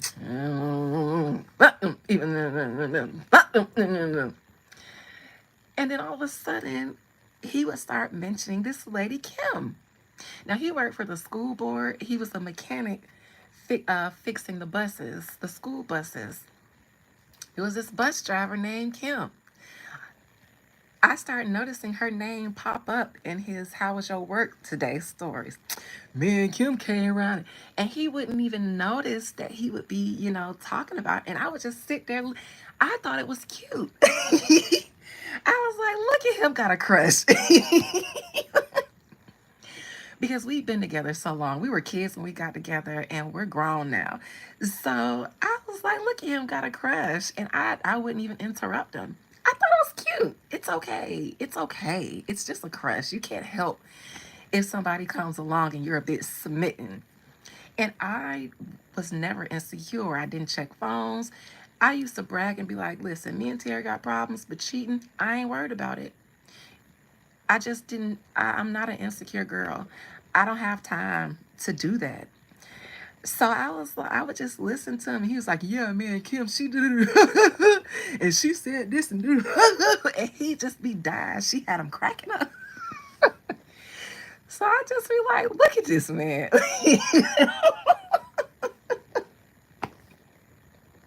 It was kind of cute. It was kind of cute to me. When you've been with somebody so long, y'all become family. And then it's kind of easy to go through the life changes with them. I didn't think we was gonna divorce. I didn't think it was gonna become a thing. I thought he had a little crush. I didn't even think he knew he had a crush. But me as a woman, I was like, "Nah, he got a crush. He got a little crushy crush." But she was able to relate to him in a way that I had outgrown. My conversations changed. His didn't. My schedule, the things that I did changed. My friend group changed. Everything, my lifestyle changed. I would try to invite him to company events that I would go on and things like that. Because the company I worked for before I started my business, we got treated very well. Um, in South Florida, it's easy to get at a job where it's a lot of perks. We had to the CEO of the company, he wanted everybody was young, smart, and trendy. We had to look good. He definitely hired people that looked away, carried themselves away, but the perks, he was so generous, and everybody was pretty well off. And so my hobbies changed. My hobbies changed, my friends changed, and I like to invite my husband and bring him along, and he ain't want to be with that bougie shit. He ain't like that bougie shit. He wanted to hang out in the hood, in Lauderdale in the hood, with his homeboys. And that's fine because I do that too. But that was when I feel like the intimidation that he said he felt caused him to do things to spite me, to bring me down a notch. He would start talking to me differently. He started treating me differently. I remember one time, listen, he tried to push me out of a moving car. If I really, I say things about what I've been through with a smile on my face, but to be honest, the man tried to push me out of a car on 95, I-95, down south. And once we got off the highway, I told him to pull over and let me out. I didn't think he was going to do it. He did. And he drove off. And I walked, it took me 2 hours to get home. I was so scared. When I got home, do y'all know that my husband was curled up in fetal position in the bed, snoring and slobbing? Anything could have happened to me, but I didn't even realize then that it was over. But little things like that is what he would do to try to, bring me down a notch. Don't be sorry, you guys. It's a part of my journey. Listen, if I told y'all everything I've been through, I told y'all I've had a very traumatic life. But it's a part of the training for this role. People like me, sometimes if you don't grow up in a house or in a family where they are able to raise you up in this path, then you have to learn it the hard way. And I wouldn't be able to deliver the messages that I deliver and be able to speak on some of the things that I can if I didn't have the life that I did. And look at me, y'all. Do I look like what I've been through? But don't be sorry. This was just talking about my seventh house experience. And for the person who asks, yes, I am. But this is medium readings. You can get gems out of anything I discuss. And we're talking about astrology. So if you're looking for some tea, I'm telling you guys about what a placement in astrology, how it manifests. My seventh house in Scorpio with Pluto, and having Mercury and Pluto there. And my two experiences, how that manifests. My first husband was a Gemini. My business partner, which was technically a marriage according to the state, was a Scorpio. Those were the ones that were meant to teach me something. After my business partners, there are a lot of things that changed in me with how I handle not just relationships, but myself. Because the seventh house sits across from the first house of self. They mirror each other. So that teaches you a lot about relationships and about how you're not supposed to get into relationships just for the shits and giggles or the fun of it. And you can learn about a lot about yourselves through your relationships, platonic, business, romantic, and otherwise. Does the seventh house transits indicate a divorce? Depends. Depends on the transit, and depends on the rest of your chart. I'm not one of the people who single out certain things in charts and then think that that one thing is going to indicate something. You have to look at multiple things. When I look at someone's chart for the first time, typically I enter your chart a certain way. I read it a certain way. I will start in a certain place in your chart. Thank you, Q. You know, you guys pour a lot. I get a lot of love from my clients, from the people that I've worked with because of the value that I put in you guys' life. You guys put it right back in mine. So I'm not without love. You guys are a part of my seventh house journey too. I am a Taurus rising. It's the only way I could have a seventh house in Scorpio. You got to be a Taurus rising. But yes, I am. I'm completely Venus ruled. I have a Taurus on my rising. I'm a Libra Sun, Libra Venus, Libra South Node, Libra Eros. I have a whole bunch of asteroids in Libra. And then all of the counterparts of those planets are in my 12th in Aries. So I have a Libra Sun, I have an Aries Moon. It's in my Libra Sun is in my 6th house. My Aries Moon is in my 12th house. Everything in my chart is a scale. It's literally a scale. Absolutely. Which is why I say people have to be, listen, that's why I say they watch for they know who to look for when we die and when we are born. They know who we are. Somebody asked me about gang stalking before. Some of us are gang stalked from birth, before that became a word. Some of us are. That's why some of us go through so many traumatic experience. And we think it's random. You never even think that somebody from Big Brother might know that you were born. We're all registered. There's no way to not know. They know our blood types. They know our DNA when we're born. They know who to look for in every generation. We're all recycled.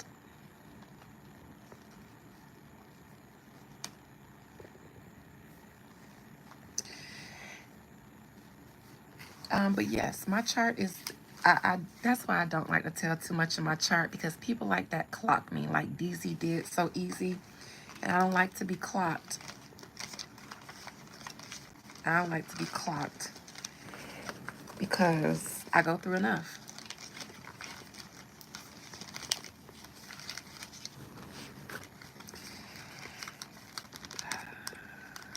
No, no, no, no, no, no, no, no, no, no, no, no, no, no, no, no, no, no, no, April.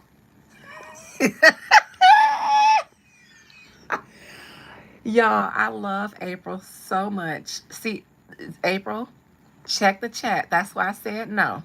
That's why I said, y'all, one of my mods, she may not say something in the chat, but she will text me if she think. I told y'all before, but I have a guard dog in here. I don't like to call her a dog, but April is different. I don't want to expose her either, but I told y'all, April works with the dead. Don't don't play. Listen, y'all don't do too much in my life. That's why I be telling my trolls, y'all listen, y'all got to get up out of here. It ain't me that I be worried about. It's April. She's an Aries. She's the least friendly of all my mods. Her and JD. Okay, so DZ, no, she not about to kick you out, but she did just text and say, "Hey." She didn't know if he was trolling or not. And April don't have tolerance for nobody. So if she don't know for sure, because I told, they never know. And sometimes I'll tell them, no, no, no, that person wasn't trolling.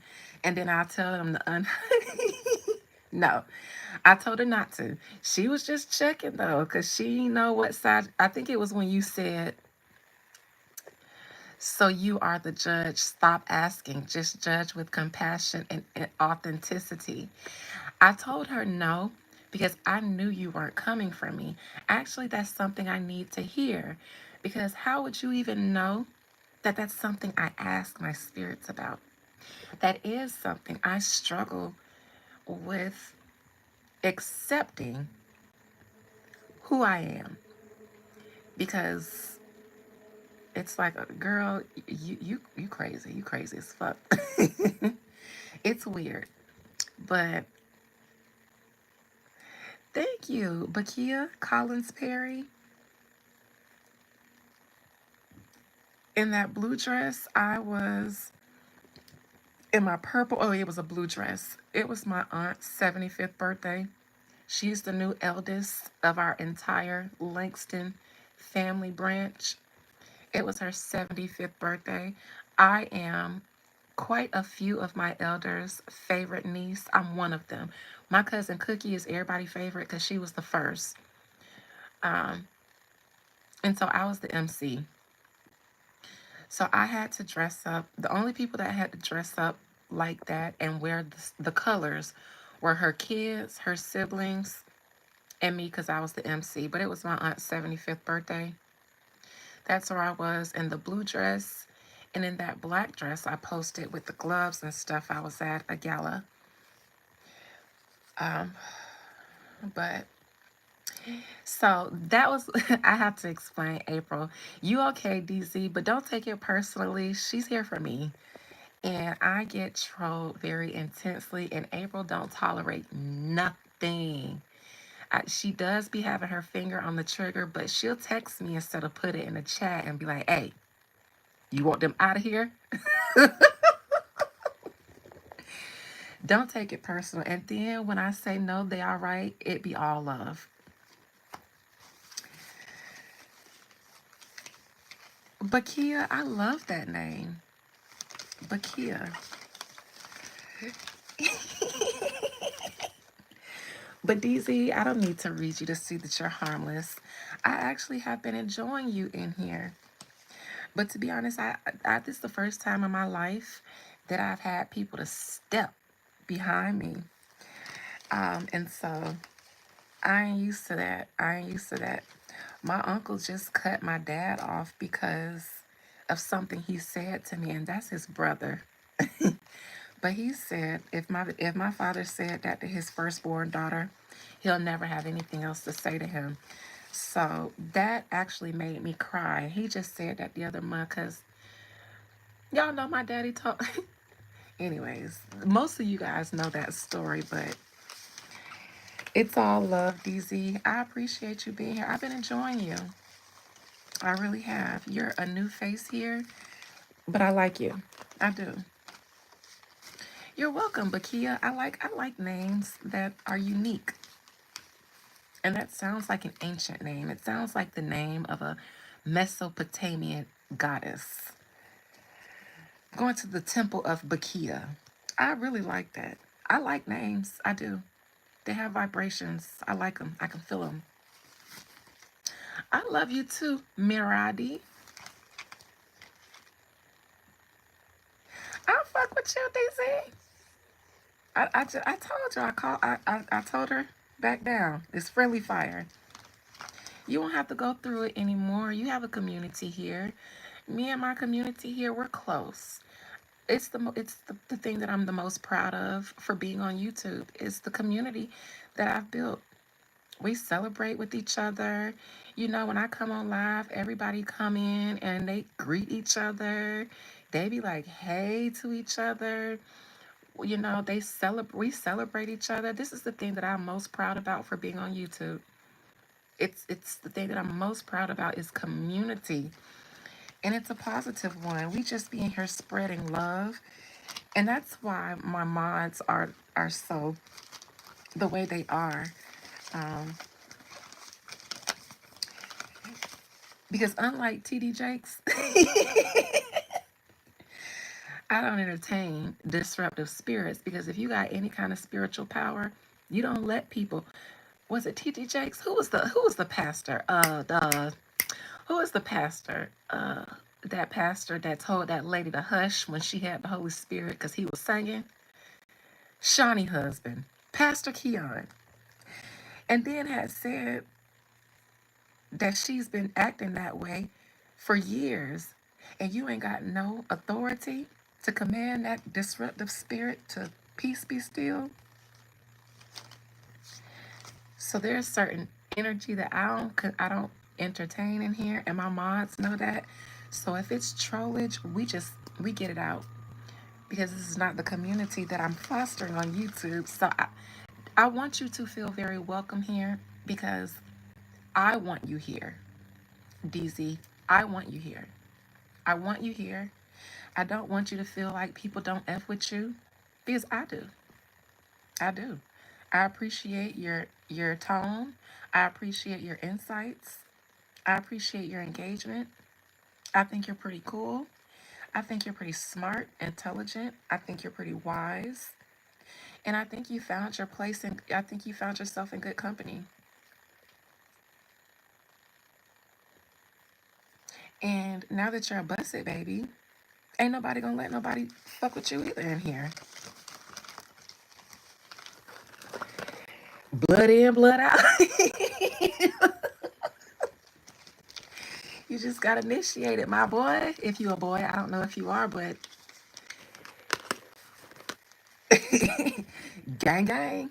And now you're a part of wait, I keep the Sleaze Brims. Our resident gang is the Sleaze Brim because well that's a long story, but we are the Sleaze Brim swooped and you have to say the T at the end. Welcome to Death Row, my boy. And April is Suge. April is Suge. I'm just Snoop Dogg in the operation. April is Suge. So you guys, I don't even think I don't even think I'm Snoop. I'm more like Warren G, the producer. But April is definitely Suge. I'm not even gonna lie. I ain't gonna play around with it. Yes, you is, April. Yes, you is. I used to think it was JD, but JD saved the smoke for celebrities. JD don't like no celebrity but Nicki Minaj, and she will get in here and start cussing them out immediately. But April, nah, she here for me. I'm the Nicki Minaj in here. She's an Aries. She gangster. She gonna go straight to fighting first, and she gonna ask questions later.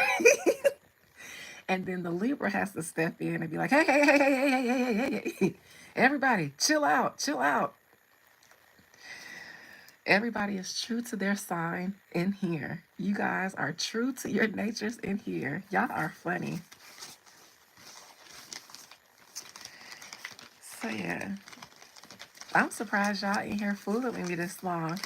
I got off the road with my cousin and I hopped right on this live. I was so sleepy. She called me. Now, first of all, I had a bad day because I failed a test, but I'm gonna retake it tomorrow and I don't fail tests. So I was in a funk, beating myself up. I'm never gonna be successful in anything. I'm a stupid loser. I'm so dumb. And the spirits was like, oh my God, here she goes. So my cousin called and was like, Mocha, what are you doing? Falling apart. What do you want? Put some clothes on. I'll be there in 15 minutes. Ride with me to Georgia. Now, I was like, bitch, please. I literally said that, then hung up on her because you got me effed up. But as soon as I said, bitch, please, and hung up on her, she was already outside. She came in the house, Mocha. I said, man. And they know I'm a pushover because I talk shit. But for them, for the ones I love. So, um, I, so we hopped in and I spent 6 hours. Literally went to Georgia, picked up her daughter, turned right back around. But it didn't even feel like a 6 hours on the road because of our conversations. So when I got back, I was so stimulated by the conversations that I had to jump on live and talk about that school to prison pipeline because it made me want to take, I mean, I already know, but when I bring it up from the spiritual perspective, it's so that you guys, because most people are here because they're into my gift. That's what I built my audience on, and some of you guys are new. But these over 2,000 people, they here because of what I do, and they can bank on it.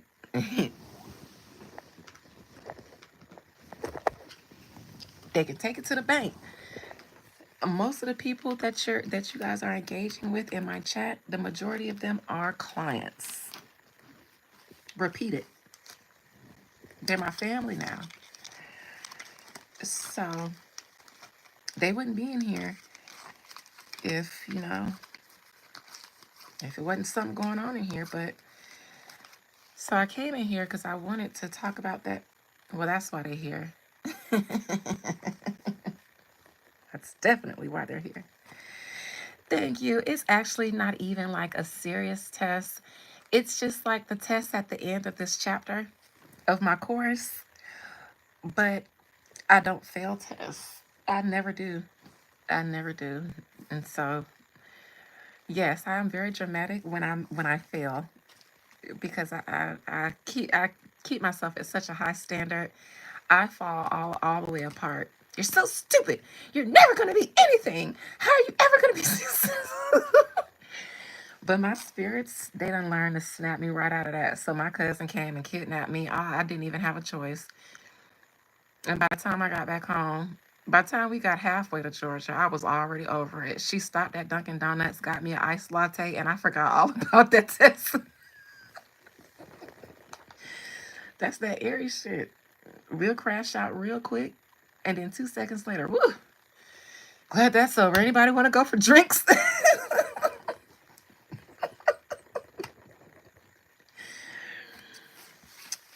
I only failed because I was so frustrated this morning.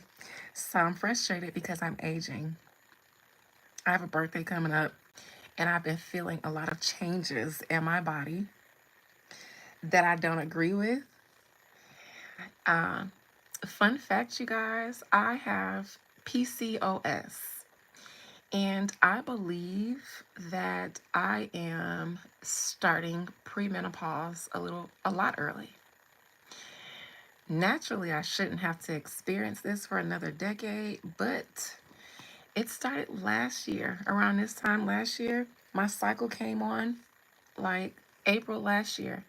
I had my cycle April last year, and it brought heat flashes. I know I'm young, but I have PCOS. So things are a little different in my womb.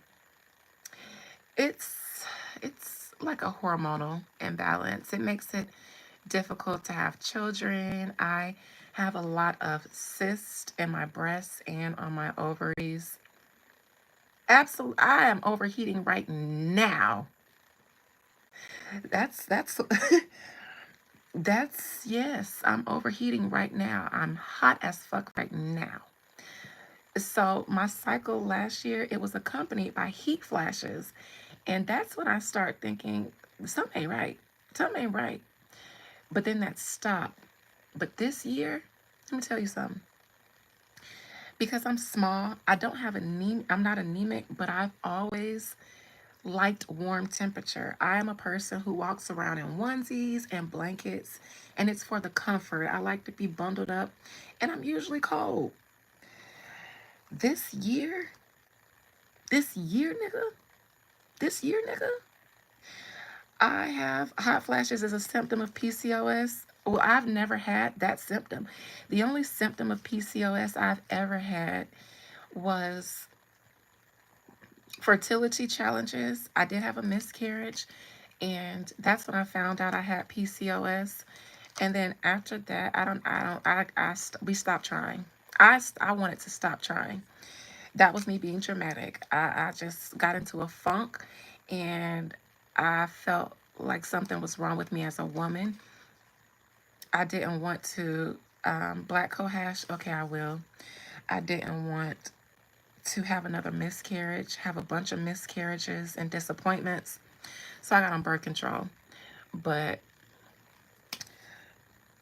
it I have, um, and I think this is probably due to generational stuff because, anyways, but yes, I have a lot of cysts in my breasts. I just found that out with my cancer scare last year. I found out they were benign. I didn't even tell you guys. I had actually, even after I told you guys about my cancer scare last year with my breast, I didn't tell you guys that I had another cyst at the same time that I had to actually get a biopsy on, um, because I just didn't want. I was going through it, y'all. But I did tell you guys about that cancer scare. I didn't, but I told you guys about the one in my breast. There was another one on one of my lymph nodes, and I got that one biopsied, and it's benign. But my mother is really cysty in her uterus too. She had a hysterectomy. That comes from a lot of trauma. That's trauma. My grandmother, my mother's mother, passed away from breast cancer. Women hold trauma in their wombs. Right here. That's where we hold our trauma. That's where generational curses are passed down in your womb. The baby is there. So it's not even really about what you do when they're born.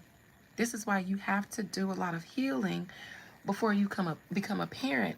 And that is why a lot of millennials subconsciously and collectively are not birthing, because we're in therapy. We are healing. The generation of the ancients, the Pluto and Scorpio generation, the return of the ancestors. We've come to stop a lot of the curses that we didn't get a chance to stop in the past. So I'm one of the ones who inherited all of the traumas of my family. I inherited all the gifts too, because there are a lot of my family members are spiritually gifted. A lot of my mother and her siblings, each of them have one of the gifts that I have, but I have all of them. And so I come from a long line of spiritual people. Um, and so the things that are passed down in our family, we always are attributing them to energy or spiritual things. Now, molestation. Let's get into it. I know it's late, but we here. Y'all go to bed if you want to. I'll be up.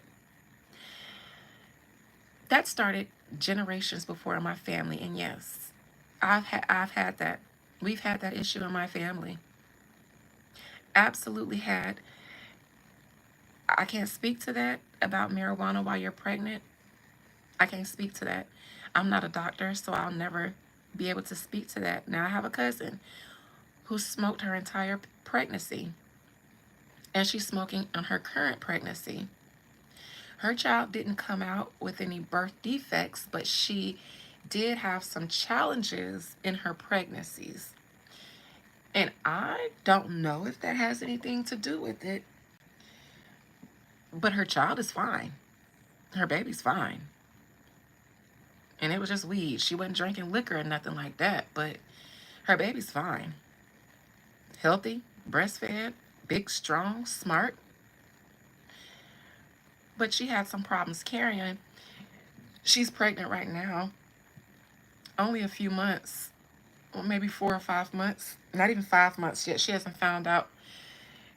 They found out, but they didn't do the gender reveal yet. But she's on bed rest for the entirety of her pregnancy because her placenta is small. I wish she wouldn't smoke. I don't know if it has anything to do with it, but because I feel because she's on bed rest and she's considered high risk, I don't want her to do anything.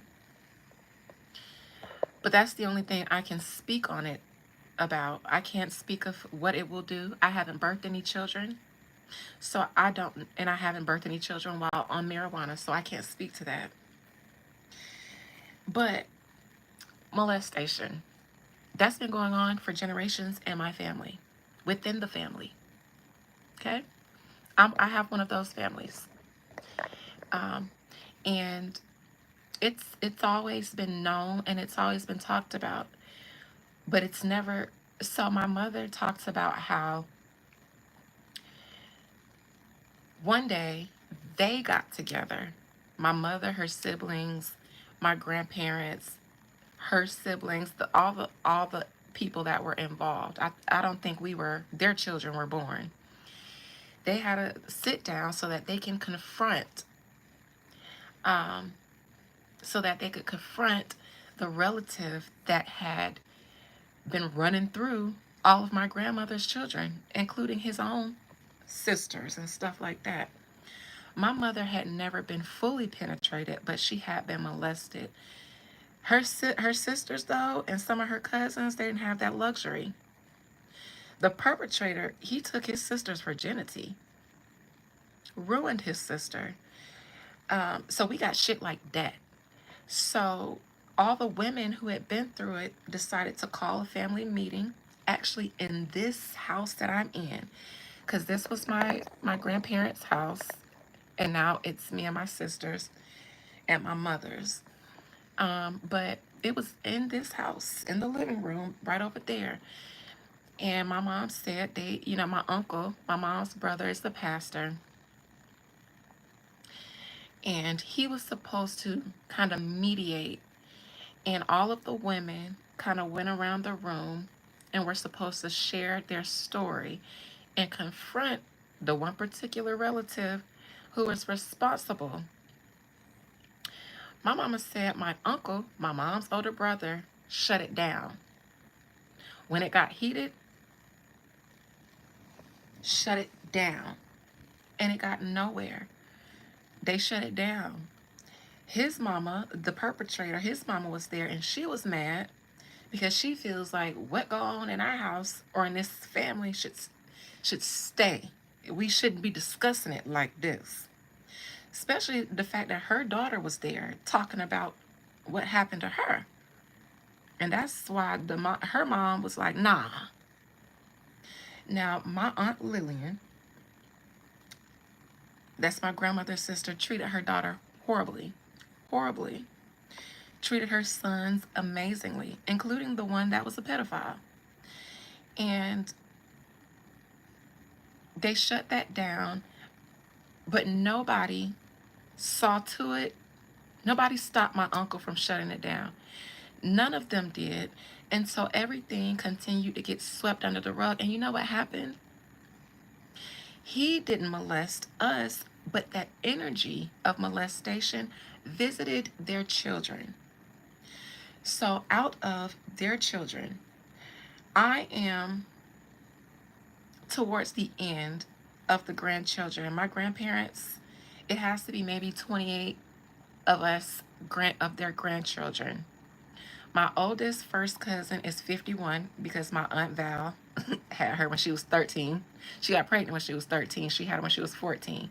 So the oldest grandchild is 50 something. She ain't even 51 no more. Lord, she way older. She way older than that. But she be lying about her age, and she can get away with it. So we be forgetting how old she really is. But my sister is the baby of the grandchildren. So I am only, I'm the firstborn of the younger of the grandchildren.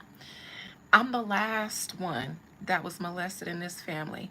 None of my sisters had that happen, and not my other cousin that's my sister's age. It all ended with me. And there are no more molesters that are born. Everybody that was born after all of the people that molested us, none of none of none of the great grands and great grands will go through any of that. They probably don't even know a lot of that existed. My sisters weren't aware of that shit until they started hearing about it. And but I was the last one that happened to. Absolutely the generational curse breaker in my family, but that shit happened to us. It revisited us. And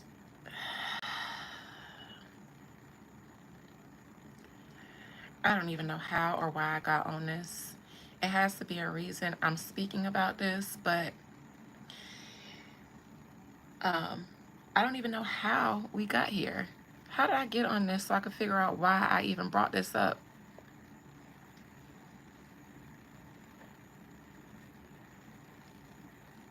Oh, trauma. Oh, and the cysts. So I feel like that, I don't think that the abuse, the sexual abuse is that, but I think that's one of the traumas that the women in my family continue to pass down. It's been a lot of abuse amongst the Langston women. My grandmother is one of 6 siblings. She only has 2 brothers, and it was only 6 living siblings. It was 8. 2 of them passed away. So it was 6 girls and 2 boys of the Langston women. And then all of them went on to have a whole bunch of women too. So the men in my family are few if you're not married in, because that's where we're going to get men from. All these women got to get married. And so if you have a family with a lot of women, women go through shit. So there's a lot of generational trauma passed down because there's a lot of women in my family.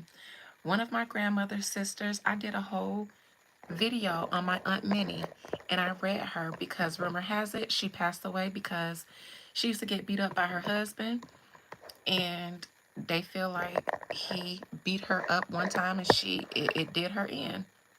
I found out that that was true from my perspective. And so I've had an aunt that was unalived by a husband due to domestic violence. Multiple of my grandmother's sisters, because back in them times, men was always going upside they women's head. My Aunt Minnie wasn't a fighter. My grandmother and some of her other sisters, though, they fought to the death. But they was always fighting. And they was fighting men, too. They was fighting men. And so that's a lot of trauma. And then the era that they lived in was a lot of trauma. And then they went through, I didn't get the chance to talk to them about everything they went through. So I don't even know the full of their life story. I wasn't old enough to be able to appreciate sitting down and asking them about everything. And they might, I don't know if they would have told everything. Because by then they was saved and sanctified and they was acting like they ain't lived no life. But all of that unhealed stuff, just because they moved past it, doesn't mean that it wasn't passed in their womb. So my grandmother ended up with breast cancer, the first cancerous person in our entire bloodline. Now all her daughters are high risk, and all her granddaughters are high risk. Now, none of her daughters have cancer, and so far none of her granddaughters do. But my mother was full of cysts in her uterus and her ovaries, so she had to get a hysterectomy about 10 years ago. She's had benign cysts in her ovaries. My mother has had multiple biopsies. She just had one a few months ago. So that trauma has rocked up, lumped up in our reproductive systems. Now, they didn't address none of their trauma. None of it. And all of us, me and my cousins, are nothing like them. None of my cousins are raising their kids anything like we were raised. We all have done things that our parents and stuff would have never.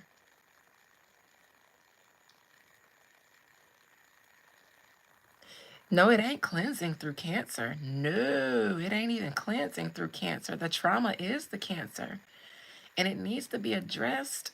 Once you get a relative that pop up with cancer, especially a woman or anybody, that is an indicator that it is time to stop and figure out something that's been a trauma. But it may not be a family trauma. It may be that person's trauma. But if they have kids, it will be someone in the family that it's a black sheep in every family. They say those are the generational curse breakers. I don't believe the cancer is coming out. Otherwise, my grandmother's daughters wouldn't have had cancerous cells in their body, because that's what our cysts are. They're benign, but they're cancerous. We have to make sure that they're not malignant. And so we have more cancerous cells than most. And so that's what makes us high risk, and that's what causes us to have to get checked more often. So my parents, my mother, they let that shit slide. They were not healing trauma. We are. And so now we have not just the emotional scars from that trauma, the mental scars, but the physical ones. So me and my cousin that I was with today, we are the sissy girls. She is like my mom. My cousin is a year or two, a year and a half younger than me. She's already had a hysterectomy, so she's been in menopause for almost 2 years now, because getting hysterectomy sends you directly into menopause. Ladies, if you didn't know that, hysterectomies put you in menopause. So my cousin was like 31 when she started menopause, so she's able to help me deal. So her and my mama, imagine that. Her and my mama sitting there. She got a handheld fan. Child is That's how I got on this subject, because my PCOS. So yeah, I feel like yes, they absolutely did. They ignored a lot of shit, and they coped with drugs and shit. Not all of them did drugs, but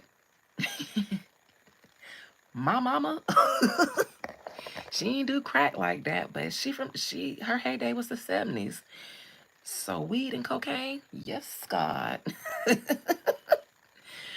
My uncle, he was a crackhead up until last year, because he almost died. His heart is on 10%. He needed a pacemaker, so he needed to be clean. He's scared to die. So yes, now it's the first time in my life that I have my uncle. For real. Because he can't do no more crack. But yes, that's the escape. But the other compound is that they have spiritual gifts that they didn't give an outlet. Because my grandmother also used to be a root lady, but then they all converted into Christianity. And that's when they also stopped operating in their gifts wholeheartedly. You can't do that. If it's in your DNA, you can't do that. It'll affect your health. That's how the fuck you will have trauma if you don't. If you have this type of blood in your DNA and you are not doing you listen, you'll be sick. You'll Until you step into this path, shit might not be right.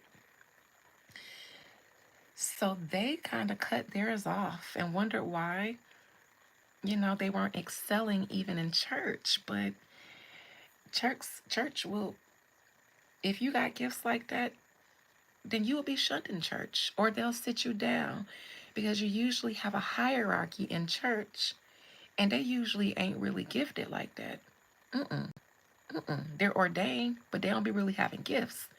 Somebody come up in there that's naturally that way, the church prophets and the pastors will squash you.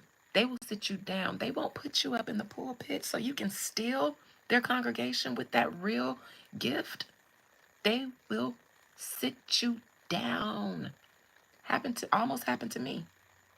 Almost happened to me, because my aunt wanted so bad for me to be trained in the church that I was going to in Fort Lauderdale by the prophetess. And so and at the time, that's where I was in life. And so she was like, you need to get some training under your prophetess. That lady hated me. She would have never, she would have never. And this was one of those prosperity churches. So absolutely not me coming in there, tearing down. Mm-mm. Mm-mm. I wasn't there for more than 2 months after that, when my spirit snatched me up. And that was my last experience in church. That was in 2012, I think. 2012. That's when that was. And that's what they did to all the gifts in my family. And because my uncle was the pastor, he oversaw, he made sure of it. My uncle felt shunned by the black church community when he first became a pastor. So you know what he did? Integrated with the white church community. So when he started a church, he co-partnered with a white man named Tony Yarbrough. And he had a white congregation already. We made up the black congregation because my family is big. Now, that is my church experience. Even though we did visit black churches and stuff like that, and then my mama left my uncle's church and then we went to black churches, but our main church was with them. And when we came in that church, all the white people were sitting on that side.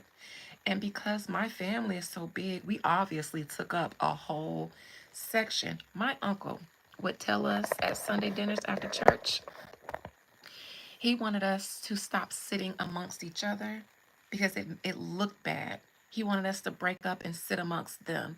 And I remember my mama saying, why the hell they don't come sit with us? We are family. That's why we sit together. Everybody sits with their family. It's not like we segregated. Bitch, we're all related. So we all sit together. Why they already be segregated themselves? They don't want to come sit with us. My uncle did everything he could to become white. He wrote a book, and I found that out in my teenage years. And that's when I found out I have to get out of this family because they're a cult. I remember asking a few years ago my uncle, I said something. Oh, I was writing a book about our family history and using our birth charts to do so. And I asked my uncle what he remembered about his ancestors and things like that. And he quickly said, I don't keep up with that stuff. I am a member of the family of Christ. My white brothers. And that's when I tuned it out.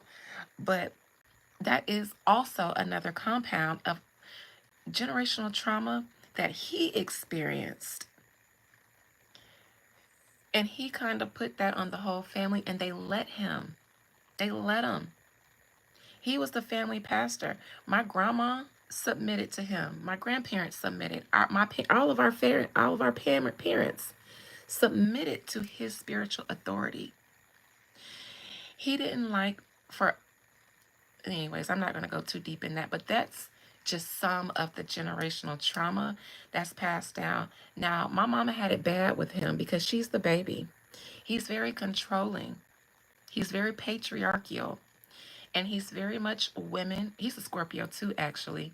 But his wife is very docile, even though she wasn't when they met her. But control. And he used to say some of the hurtful things to my mama. He didn't want her to do praise and worship dance because he felt like she was fornicating. She had a boyfriend, a divorced woman whose husband just got sentenced to 20 years. Felt like she was fornicating, so he didn't want her to do praise and worship.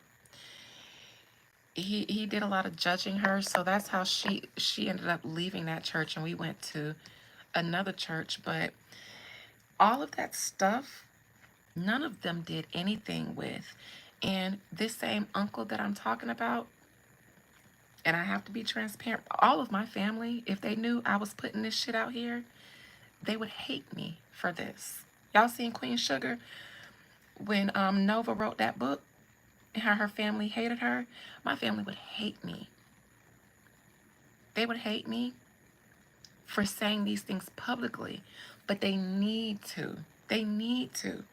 Because a lot of that shit wouldn't have happened to me had they not been so anxious to be quiet about stuff. It wouldn't have happened to a lot of us. I didn't tell my mama about me being molested until I was 23 years old. You want to know why? Because I knew she wasn't going to do shit. It wasn't going to do anything but cause more dissension in the family. And on my dad's side of the family, the feds had just came and did a sweep. So I needed a stable family unit. I needed that. I needed my maternal family to not fall apart either. And if I had told my mother, she might have confronted my aunt because it was my aunt's child who did it. But I felt like it just would have been beef. I didn't want to be the one to tear the family apart because we were close. All of our cousins were raised as siblings. It's a lot of us, but we're all raised like siblings. So technically, I got 20 something siblings. I didn't want to do that as a child. And I was like 8. And those are the thoughts that I was having. I was always very aware. I didn't want to tear the family apart. I couldn't do that. And I was already traumatized. So I didn't tell. And later on, shit, I felt like all she gonna do is confront them. It's gonna be drama.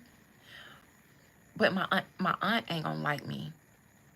My cousins ain't gonna like me. I needed to be liked. I needed somebody to love on me. I did. Because after the feds took my dad away, neglect set in. And it wasn't intentional. But think about that. My mama went from a married woman with 3 children to a single mother of 3 young children. My sisters weren't even in school yet. I was. And it happened overnight. And it was traumatic for her. So, neglect. And then I'm left to a lot of people. And the molest happened in my family, and it happened in school. And it wasn't just one boy.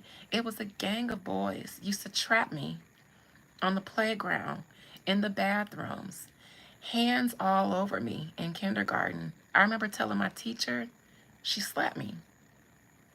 I got punished. I got paddled. So I did tell my dad. I told my daddy because that happened before he got locked up. And he absolutely,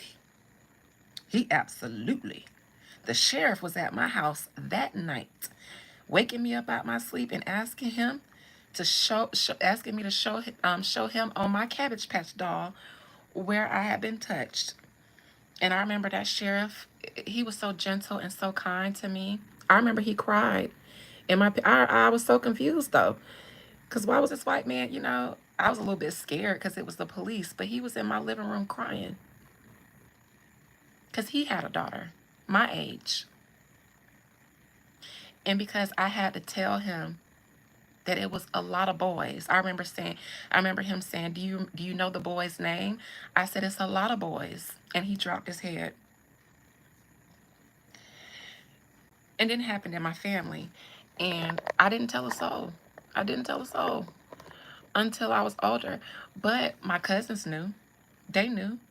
Because it would happen sometimes, around them. And it was happening to some of them too. So they knew. But that is, I believe, some of where I inherited that PCOS. I'm not the only person in my family that has it. I think I'm the only one of us, though, that got diagnosed. Because I have, let me see, Kamira, Cholani, Tiki, Mickey. It's 5 of us, girls, out of all the women that don't have any kids. I'm the youngest of the 5 of us that don't. But I'm the only one. I'm the most, I inherited all the spiritual gifts. I'm the only healer in my family. Everybody comes to me for some sort of healing, just like they've been coming to me for dream interpretations, to lay hands on them and pray for them when they were sick, elders, their kids, everybody. So I am the healer of the family, but I was the last one to get molested. I'm the youngest one to have fertility issues. And I believe I'm the only one who got diagnosed with it. The rest of them act like nobody really addresses the elephant in the room, that us 5 out of all the women in our family, and it's a lot the family, because it's a lot of women and they fertile as fuck. It's never not new kids being born in my family.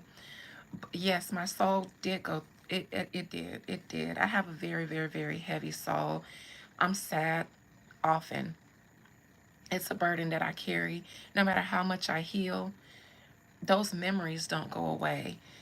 And I mourn often for the pieces of me that I had no control over losing, that I can't get back. No matter how much I heal, I can't get that back. Some things can't be rewired. And I mourn often.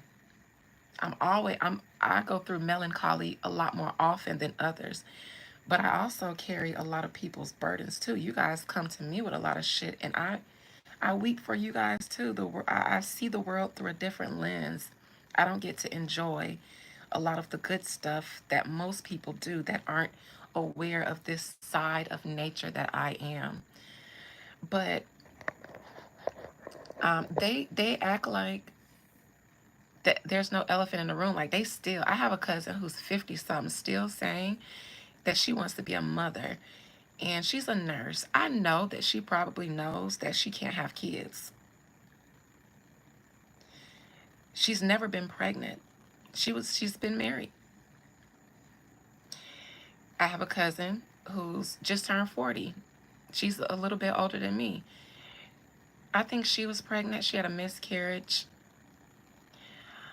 I don't think that they diagnosed, and even if they did, they don't talk about it, but I do.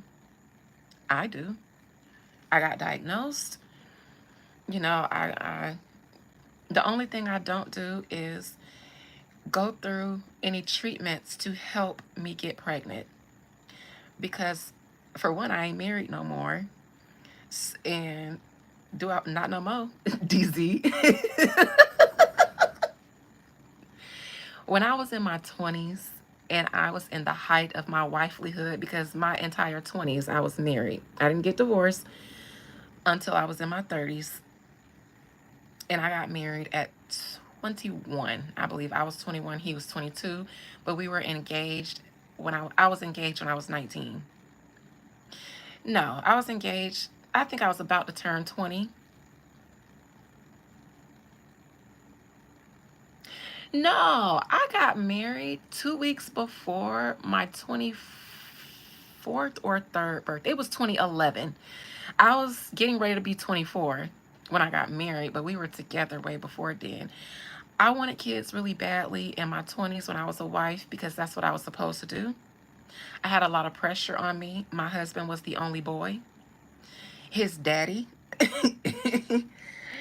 when are you going to have a baby? He gave us a house. He gave us a boat. He set us up good. That was his only boy. His only boy had gotten married. He needed to be established. If you're going to have a wife, you need to put her in a house. You need to give her a good life.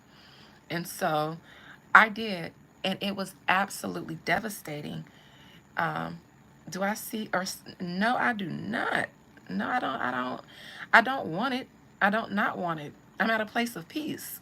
In my 20s, it was very hard. I was very hard on myself. I was very depressed all the time. I had very low self-esteem. I felt like I wasn't a woman. I felt like God was punishing me. I thought that I was unworthy of love because I was unworthy. I couldn't provide. I couldn't see my child to term. And then after that, I feel like I was too weak to try again. So I kind of felt like I didn't even deserve love from my husband. I punished myself my entire 20s, and he didn't. He said he was good.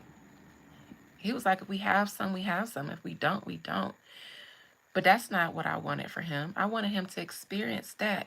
So I would always be like, why don't you just leave me? And he'd be like, bitch, shut up. um, but I actually didn't want my kids to be in his family because they weren't kind to me. I didn't like their genes because I didn't want my child to grow up obese. And they were. So there were concerns, but I struggled with that. Um, I did. I absolutely did. And it was around, child, when I hit my 30s, I started to be like, man, fuck that shit, because I couldn't continue to go on feeling like that with myself. It was going to be suicide, or I was going to come to terms with the fact that if I wanted to have kids, I would have to try really hard. But then one day I said, it was actually in therapy. That's when I said, I'm actually glad that I didn't have that child, because they would have been born in an unhealed child. They would have been born in that unhealed wound. That was before I was this version of Adina. I hadn't did all that deep healing. I hadn't even, child, when I got pregnant, I was in my early 20s. I wasn't even my Saturn return. And my Saturn return came and triggered this change. But I was like, I actually would have had a child that would have needed to go to therapy because of me. I would have given them trauma. I probably would have given them health issues. I didn't even know how much pain I was in, because something in my mind disassociates from it. I find a way to deal with pain through service. And so it almost made me a little unaware. It shielded me from the reality of the trauma that I've been through. I didn't realize it until I became an adult. I didn't realize everything I've been through until my divorce. I didn't realize, and that's the real reason I've been single since then, because I have been purging, literally purging generations of trauma. Purging generations of trauma. My mama's trauma, her mama's trauma, her mama's trauma, they mama's trauma. I might be one of they mamas. Healing my initial trauma. So I'm the only one in my family out of all of us. And it's a lot of us. It's a lot. We didn't even have all of our family at our family reunion, and it was well over 175 people there. And it wasn't the whole. It wasn't the whole of us. But JD, that's very kind of you. I do think that I have I have mothered a lot. I've birthed businesses. I birthed businesses like nothing. And yes, I guess this is a form of mothering. I am really nurturing. I'm the favorite TT. I'm everybody's safe place. I'm everybody's healer. I'm my mother's teacher most of the time. I'm raising my mama right now. So yeah, once I found out everything I'd have to go through to have a child, and then my husband checked out. Why? I just want to heal. That's all I wanted to do was heal. Having a baby would have been another trauma bond. Why do I feel like I need to? Why do I feel like I need to? Because I'm a girl? Because I'm a woman? Because that's what we're supposed to do? My job is to do exactly what I'm doing. I wasn't supposed to recreate no more trauma. I was supposed to end it. And I absolutely did. I did exactly what I came to do. Way before I pass away, I did what I came to do. I'm doing side missions at this point. No, I'm evolving, but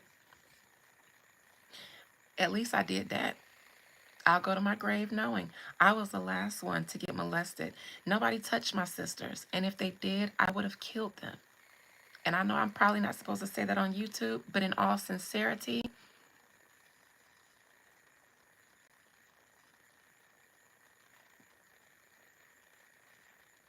I mean, that's what my daddy did 20 years in the feds for.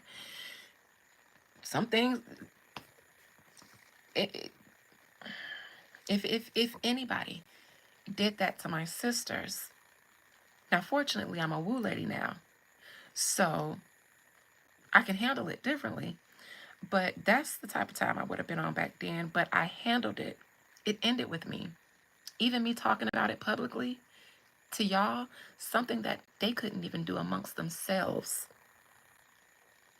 Being fearless, being brave, using this as an opportunity to not just heal me, but y'all, some of y'all might have been through this. Some of y'all might be able to relate to it. And just like you just said, giving him confirmation just by telling my little story. Sometimes I don't need to get on here and pull cards. I got a life full of lessons to pass down. I can't take this with me. That's 12th house. You unpack, you detach when you have a 12th house heavy chart. And my north node is in my 12th house. My purpose in life is to do this, to go through it and then give it away. Give the wisdom that I acquired away. Because 12th house teaches you that at the end of the day and at the end of every other lesson you learned in the zodiac, you leave and you take nothing. You even evolve out of the need to come back to earth. So everything that you learned on earth, you don't need to take that with you wherever you go after you evolve out of this earth experience. So when you hit a 12th house incarnation, you give away everything that your souls accumulated in all of their lifetimes. And sometimes you go through shit so that you can give it away, so that you could detach. I don't have children. I no longer have a husband. So I give all of the things that I've been through and everything I learned from them, even the gifts that I've gained from overcoming them, the spiritual gifts. That's what my doctorate degree program, my doctorate degree tier, membership tier is for. They're learning the things, the practical things. And because I can't take any of this with me when I leave here, and I may not even have any use for any of the earth things that I've learned anymore. So here I am in the age of technology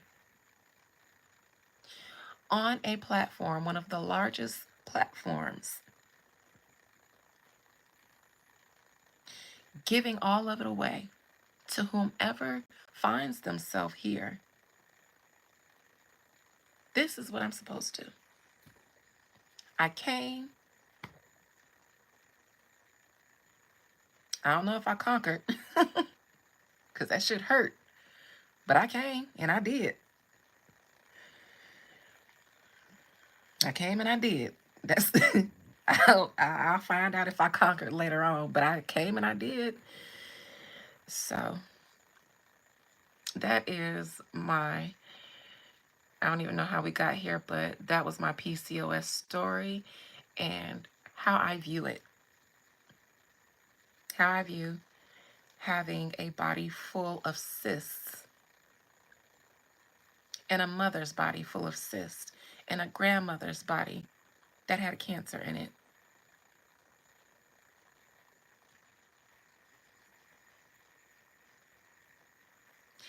When I was going to have my first mammogram, my first emergency mammogram, I was terrified.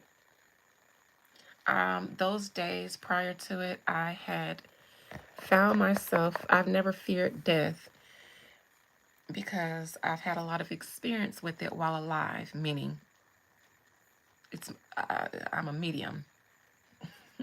I feel more safe with the underworld than I do here. And so it's not the fear of that. It was mostly the fear of suffering. I never wanted, because of the suffering that I lived, I didn't want my passing to be painful. I made a pact with God when I was young, and I said, I'll do what you need me to do, but I will leave when I'm ready.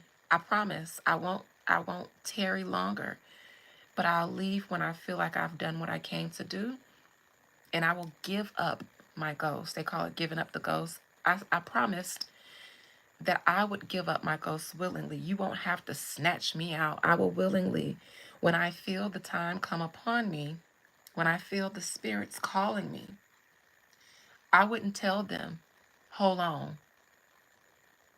I would acknowledge when they call that it's time, and I would step out. But y'all ain't fit to snatch me out painfully. That's not what I'm going to go. That's not what we're going to agree to, because I'm not going to live a very painful life and then step out of my body in pain. So, so um, I don't even know why I just told y'all that. I forgot what I was saying, but beautiful shit. Y'all think this shit beautiful? You call me a cocker? Thank you. Thank you. Under artistic. Thank you, Q. Fuck your screen name. I appreciate that. I don't be feeling like I conquered much, because I still be windmilling through life. It's still hard, but it's hard doing this because I gotta fight YouTube or Google. I won't even say it's YouTube. I think it's more Google. Google's big brother. It's Google, Meta. They the ones watching me. YouTube, they just a platform. Google, though, they're the ones stalking and eyeballing all of us, watching us everywhere we go. They even, after some of my revelation series, I notice by my algorithm, they will start putting out videos that they wouldn't have otherwise. But now it's already been revealed. It's no longer a secret. And I'll watch the date. For instance, I know what I'm talking about in my Revelation series. When I log off of my live, for those who are in that series and my members, when I log off, if I refresh my YouTube, you know what'll be on my algorithm? There'll be channels that talk about, ancient history and stuff like that, ancient bloodlines, everything that I just finished talking about. But when it shows up, it'll be like it was just posted 30 minutes ago, an hour ago. If I do a live and then I don't get on YouTube until like the next time I go live, that kind of stuff will be on my algorithm, but it'll be recently posted. And so they watch, but then once the information is out there that they've been trying to keep secret, now they'll disseminate it and also try to get on top of disseminating that information. If I'm not being advertised in YouTube, you guys won't hear it from me. But when they post it after I speak on it or reveal it for the first time, because I am unlocking the prophecies and revelations in a way that I promise your pastor has not. And they don't want you to hear it from me because of what I'm saying. And so they will go and shit. It's not even like a person. They're doing it with the AI videos. They'll go then and share it and post it, and it has, hundreds of thousands of views. But they can control it then. They can control that narrative then. People aren't hearing it from the source that's speaking the truth. So now, they can promote those AI pages and they have hundreds of thousands of views and stuff. Now the people who found that information to be valuable, they're going to follow that channel. Then they're going to start throwing you misinformation. And you're going to believe it. Because they understand the same prophecies that I do. They know who to look for and they know what to listen for. They know when certain things are happening. They know what time it is.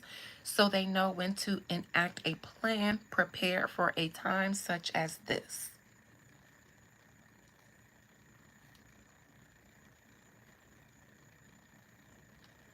I don't know if I can copyright my channel, but I will have a website of my own. It'll be expensive because I'll have to, it's expensive.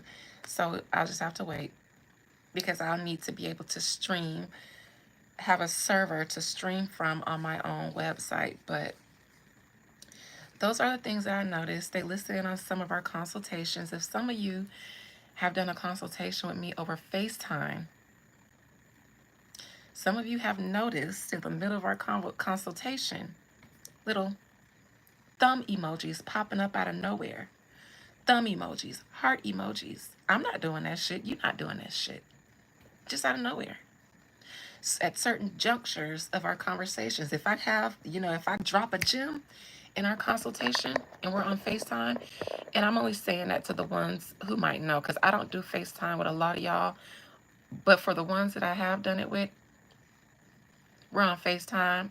I'm giving you guys some gems, and thumbs are popping up on the screen. And we're both asking, what the fuck is that? Where is that coming from? Now, I'm used to it by now. But for y'all, I just be like, listen, I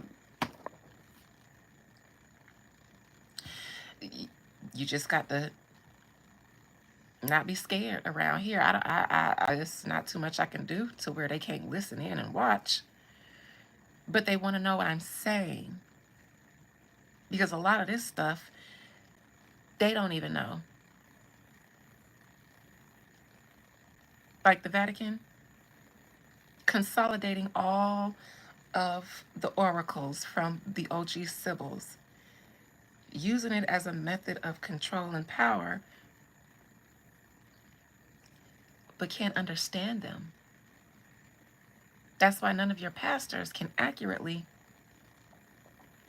because they all got their pastor degrees from a Roman institute. Because all y'all churches are a part of a Protestant movement, and a Protestant means protesting, meaning they were protesting their parents' Rome. Not the Catholic Church is y'all pastor's father. Not a similarity between a bishop in Rome and a bishop in your church. I mean, America had a Protestant movement against Britain, and we still OGs. We still children of Britain.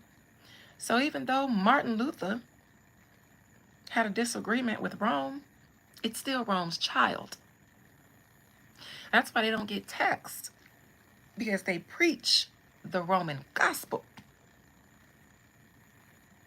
And that's why they give you guys scriptures about prophecies in the end days, but that shit just continues to be an end day.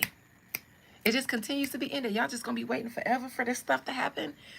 Or is we in the end days and most of it is already happening? Y'all just don't understand the timeline. It's because of Rome. It's because of Rome. It's because they are not separate. And even Rome isn't qualified. Yeah, I said it. Yeah, I said it. Not even the big dogs in Rome, the highest of the Holy See, are qualified. So then they have to wait and watch for the OG Sibyls, the ones who gave those prophecies, to be reborn. They got to find them. They got to find them. Try to stop them. Except we are in a certain time to where there is no stopping. Different time. But that also means we are not in the age of grace anymore. Why? Because we are in the age of information. So there is no grace. When there is no hidden information, you have no reason. You have no reason to not know things. You have no excuse for grace anymore. You can go find everything you want to know if you look hard enough. And if you listen when it's being spoken, you'll find it. The only thing here now is judgment and prophets. The last one's warning you. Not just me. It ain't me. There's another OG reincarnated Sybil. Her name is Vicki Dillard. I love her dearly. She's a sister of mine. And I don't think she even knows me like that. But she's definitely. Mm-hmm.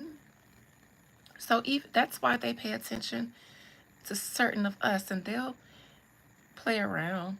They'll disrupt the channel and send the trolls and stuff, but they won't take me down because they need to listen.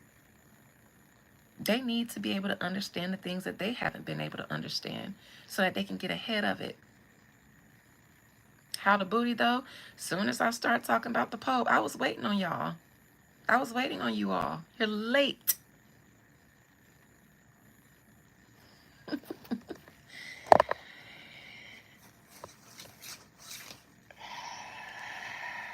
Spirit, why did that troll just come in here asking a sexual question?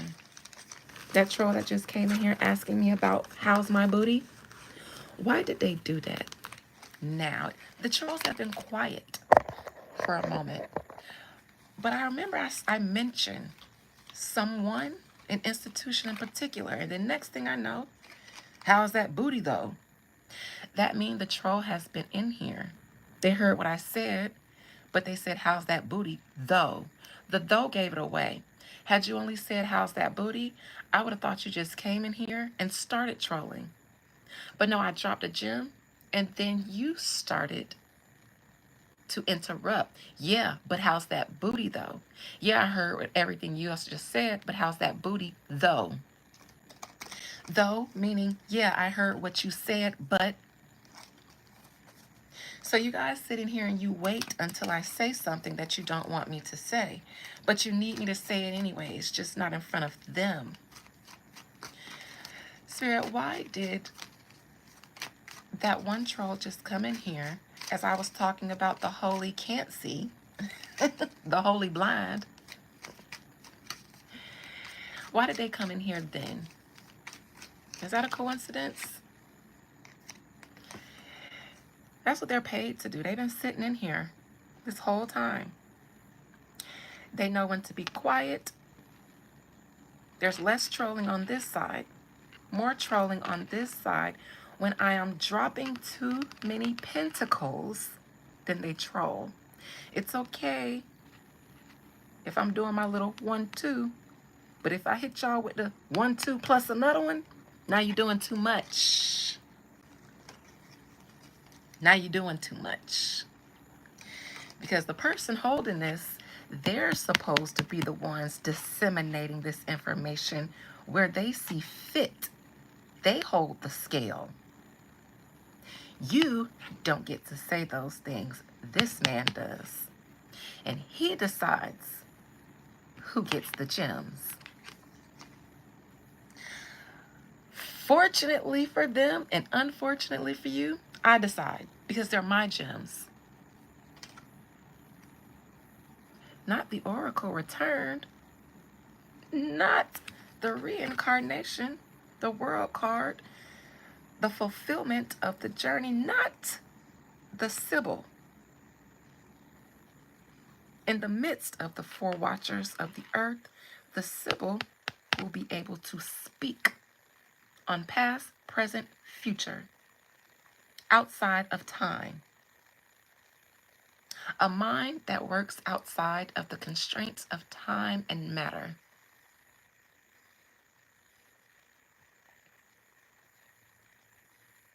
AI can't do this yet. This is human ingenuity. The oracle.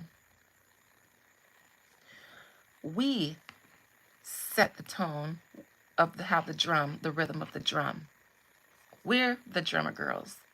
Even they march. When we move the energy, all they can do is keep up and try to stop it, try to get ahead of it. Because if you can't see what's going to happen, and if you can't see what has happened in the future and in the past, then you can't be the Pied Piper. You can't set the tone if you can't look this way and that way and then be able to rumpa-pum-pum and set the pace. You can't do that. It's because I was talking about the Pope. I told y'all about this card. It's called the Hierophant now, but when it was first created, it was called the Pope. They had to change it to the Hierophant. Why? Because it was too much tea. I knew this was going to come out because I knew why they came. Every time I speak, every time I place myself above, then they come because they're watching, because they have to. This person is in the universe. This person is just a teacher. Who's who?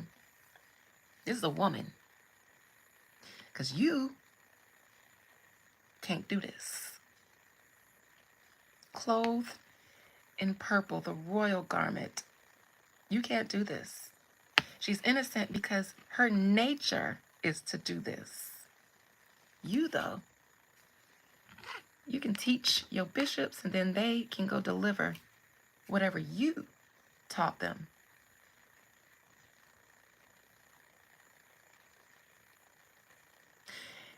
And I usually keep this for my Revelation series, but since you're watching,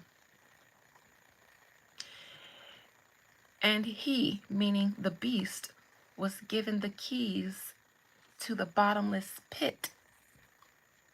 So despite this being the Pope card, there's a little secret here.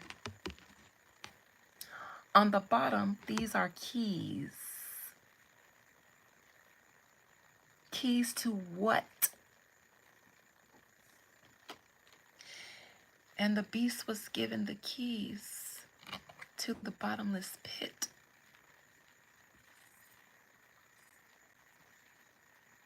Am I into Taco Bell and butt stuff? You're right on time. You're right on time. How do they feel since they're here? Because I speak in this authority, how do they feel when I do this? How are they feeling right now when I say these things? How do they feel?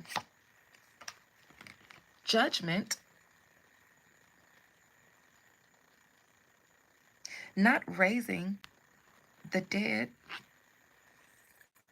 with knowledge and wisdom.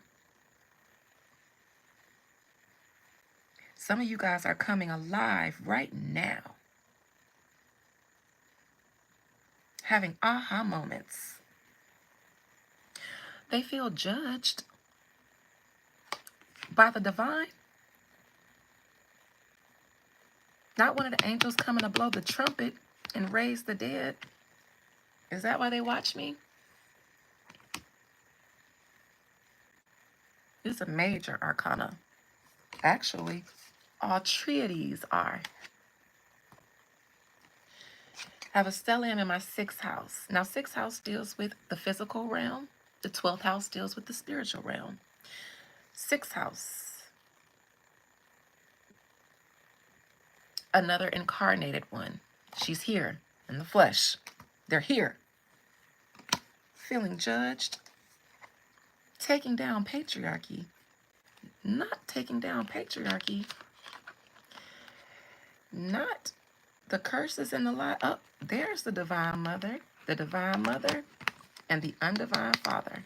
The empress upright, the emperor reverse. And what's behind him? The magician in reverse. Lies, lies, lies, lies. It's all a setup. That's how they feel. When I say these things upon them, you know what card didn't come out? The liar card, the 7 of swords. That didn't come out. Not even the fool card, meaning this person is just here spreading foolishness and saying whatever comes out of their mouth. No, they feel judgment. They feel an angel blowing a trumpet in the last days and raising the spirits of the dead. Now, I know a lot of y'all thought Jesus was going to come back and raise physical spirits, but no. The truth, the same truth that was preached then will come and raise the spirits of those who have been dead spiritually. Raise on up, people. Because they're in here clocking it. JD, they're clocking. And I'm just showing y'all why the trolls are here and why they pop up when they do. It's because of this. This person or this institution is being judged by somebody who has the authority to do it. Yep. And does. Why do they feel this way? Why must we feel this way? I ain't here to hurt y'all. I'm just talking from my imagination.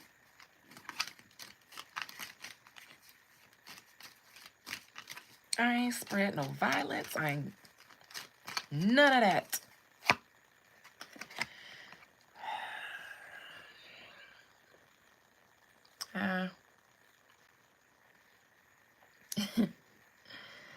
The last time they had to deal with us was in slavery, especially me. I told y'all I have a reoccurring dream about being hung from a tree and burned, killed twice.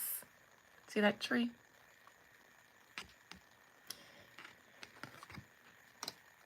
That was a previous life for me, I believe, but only the most recent one.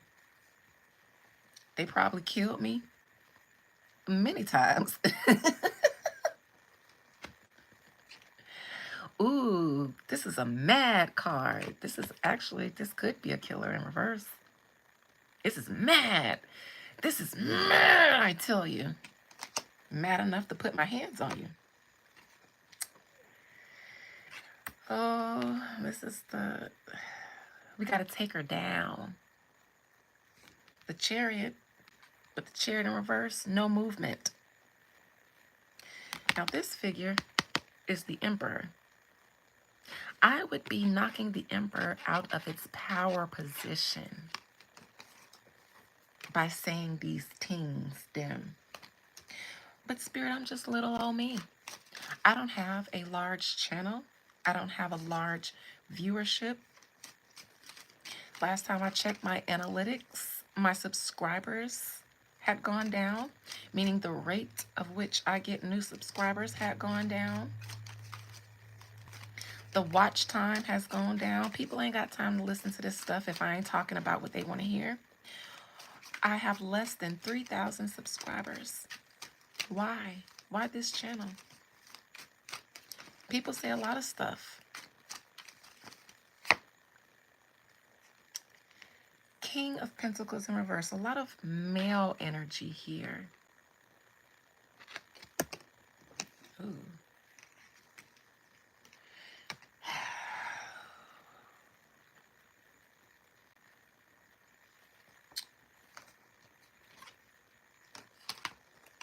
Oh. Oh my God. If you would, you could, ain't it? That's all they can do because they can't do this. And it's not about the amount, it's about the value.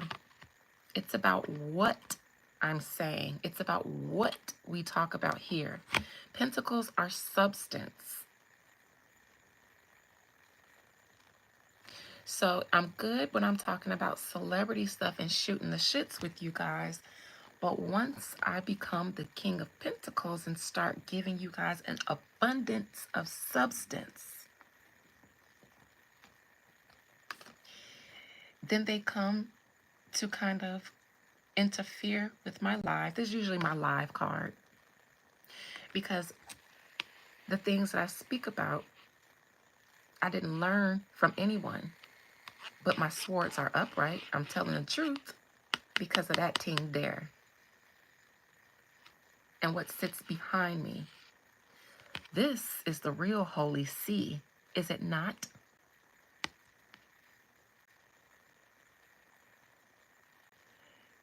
Not the old Sibyl's thrones being the real Ark of Covenant. Not the ancient Holy See was real. The Sibyl's. because their temples were all on every major trade route, and every king, emperor, and conqueror had to go and sacrifice to them before they can get advice. So these women had political power, spiritual power, and economic power. And that's where, when the conquerors and the colonizers came in, they found the power. Not the Ark of Covenant being the throne, the seat of the Holy. Mm-mm. Not the real Vatican being a woman.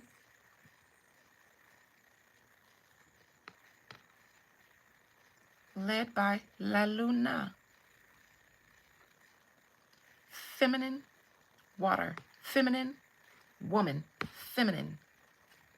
Swords of truth. Don't even need to see it to know it. So in reverse, they need to shut that shit down. And they could if they would, but they have in the past. 10 swords. Many lifetimes they've taken us out many times. But 10 is completion. They can't do it anymore.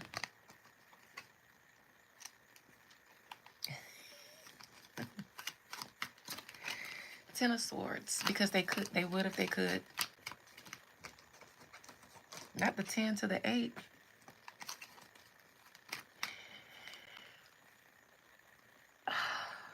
This could be my father, because he went to prison. My father said that when he was a young boy, he knew how to levitate.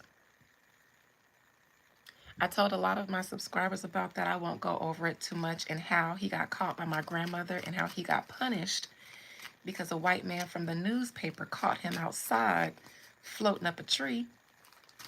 And he said he would use that tree to practice levitating. And the man started taking pictures of my daddy, and my grandma came outside, snatched him up, beat him, but then told him why she beat him. Told him why he couldn't do that anymore. Why he couldn't do it outside anymore.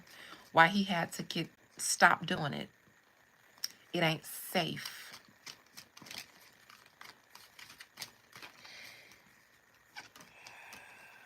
He was going to... Now this makes me curious, because my daddy made a choice, but oh, I'm actually a little bit surprised. My daddy got on the Fed's radar, not because he was already on the Fed's radar when they start taking down his family, because they were a version of the cartel in my town. My daddy and his cousins were our version of the mob in Ocala. They ran the biggest drug operation in Marion County history. And my daddy, I don't think that he was one of the drug dealers. His cousin was, but him and his cousin was best friend. My father is historically known to be a genius. They call him a genius. He's extremely scary smart, and they call him that because in our regular black community, nobody knows anybody that's smart. That's my dad. His mind, just like his daughters, is his superpower. My father built the first VCR before VCRs came out. That's probably where they got the blueprint. I don't be knowing how they know, but they know. Everybody in my town speaks about how my daddy built the first VCR they ever saw from scratch, and then 2 or 3 years later, VCRs came out on the market. They've been telling us about that for years. Your daddy went and got all the copper, the material, and built it from scratch. He was always, they said he used to, anyways, he was extremely smart.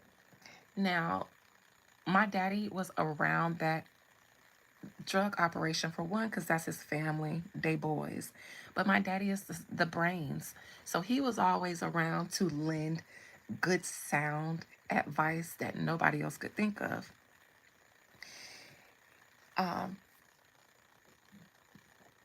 So when the feds start taking them down, And I can speak about this because he did his time. They can't make him do it again. And he's not the man he was. They ruined him. He is an engineer by design, but he was actually in medical school. When he got locked up, they actually locked him up at his college. They picked him up from college. He was all over the news. Um, One of the most traumatic days of my life was seeing my daddy on the news, um, and then going to school the next day. And then everybody, all the teachers staring at me, whispering, huddled up in my class. It was a whole pile of teachers in my class the next day, whispering, staring. Even the kids knew because their parents was talking about it. But they didn't catch him until like 2 years after they start indicting everybody else, because my father was at the court dates. He was at the court dates. And he wasn't on their radar before. Well, they say he wasn't. They say he wasn't. But they knew these men. The feds be knowing. They know us when we're born. It's their job to track us. All of us. But why do you think they want to track us so much? Who are they looking for? Because most people are sheep. They're not worried about you. They can control you. They're not worried about you. They're watching us to watch certain people and certain movements so they can nip it before, because they also know what time in history to look for certain movements to happen. It's 11:11. So anyways, they clocked him because he was at everybody's court date, so he felt like he must be involved. So then they start watching him, but he also start watching them.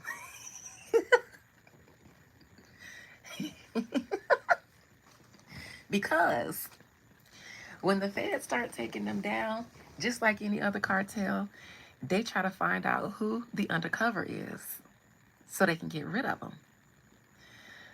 So they kind of start getting an idea of at least one of them, and then they start kind of knowing that somebody in their squad was snitching. So there was talks on taking the undercover detective out. But the plan was to have one of the lower level street runners do it.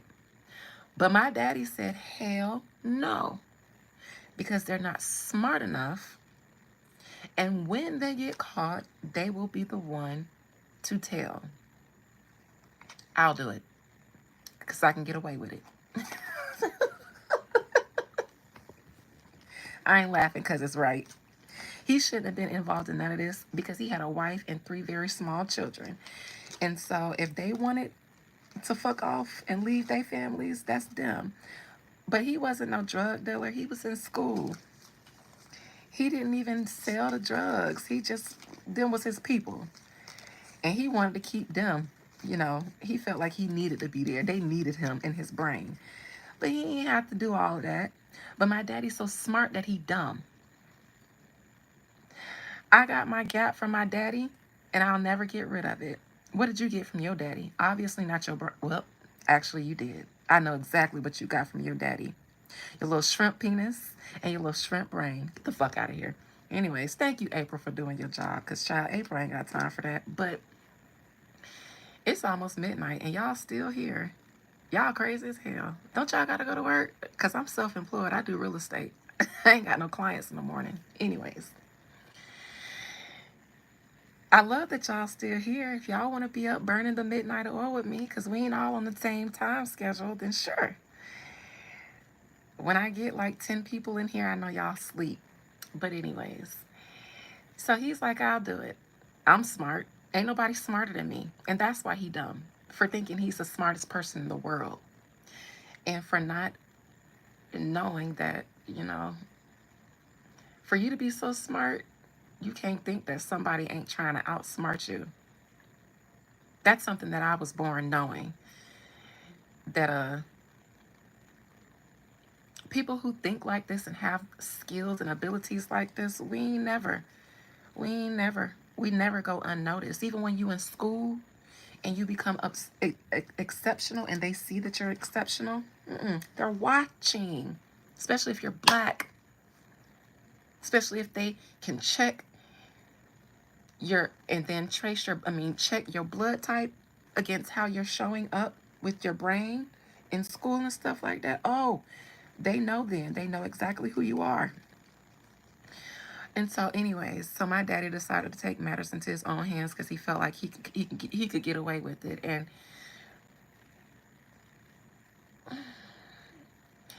so he got caught because the officer survived. He missed his shot because the car came by. He was he was a sniper.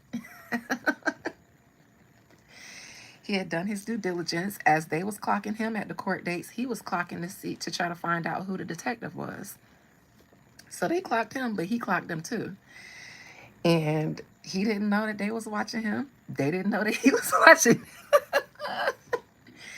They didn't know that he had found out where this undercover detective's hotel room was. They didn't know that he had been watching him for 3 days before he set it up, just so that he could be prepared. This is peak Scorpio energy. This is this is a high vibrational Scorpio. High and low vibrational Scorpio at the same time. Stalk much? By that ain't the first time he did a stakeout on somebody. He did it before. He did it with one of his ex-girlfriends. My mama told me about it. She tried to play my daddy and act like she wasn't cheating, and he definitely staked her ass out and caught her. But no, he did that, and he tried to take a certain shot, an upper body shot, but he didn't plan for that car to be coming through, and so it hit him in his stomach. He survived, and they actually didn't even charge my father with any attempted unalivement because they couldn't really prove it. They didn't have all the evidence. They got him with conspiracy, and he ended up serving more time than the kingpin of the entire operation. My daddy served more time than every single person involved. They all had more charges than him, heavier charges. They didn't charge him with they charged him with conspiracy, but he got more time than the kingpin. He got out 10 years before my daddy. And I do not think that that is coincidental. They may not have known who my daddy was when they locked him up, but absolutely when he got locked up and then they, start checking out his records and stuff like that. So yeah, he did more time than every single body, and he didn't sell not one drug.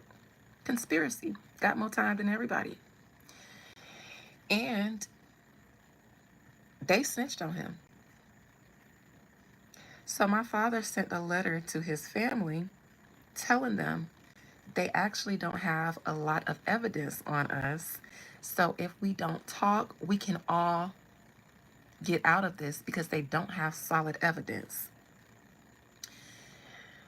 One of his family members, who was also, locked up too, they took that letter, or their attorney advised them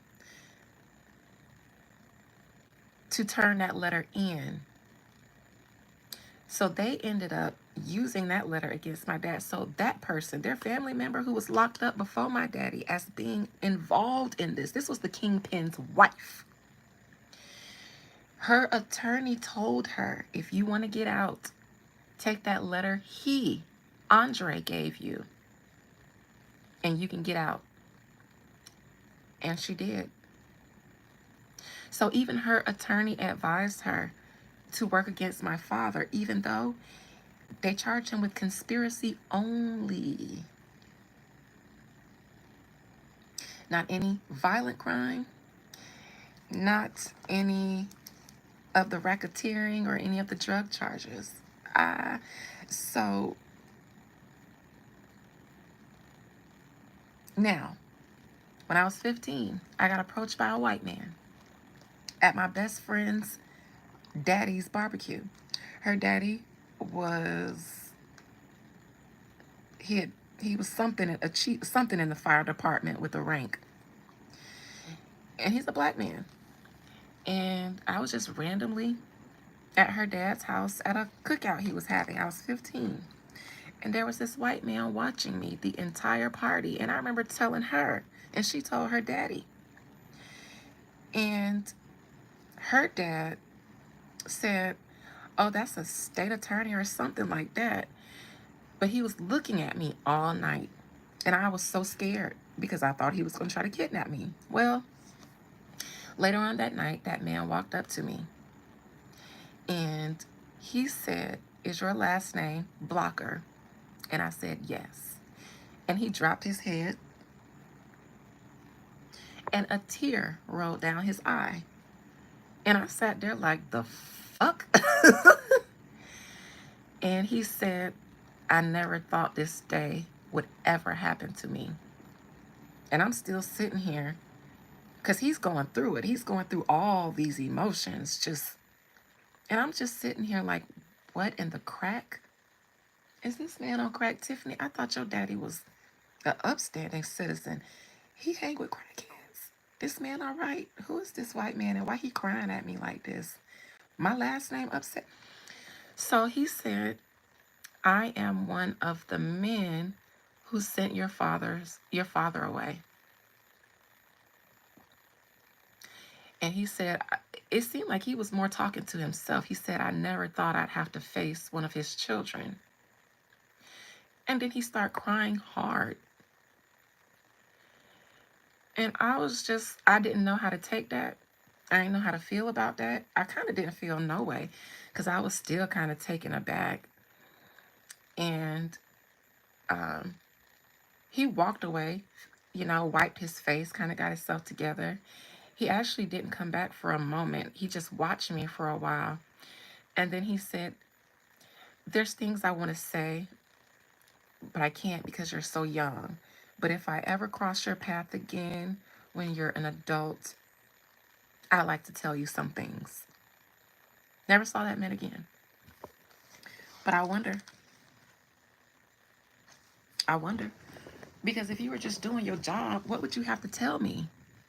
Why would you need to tell me some things?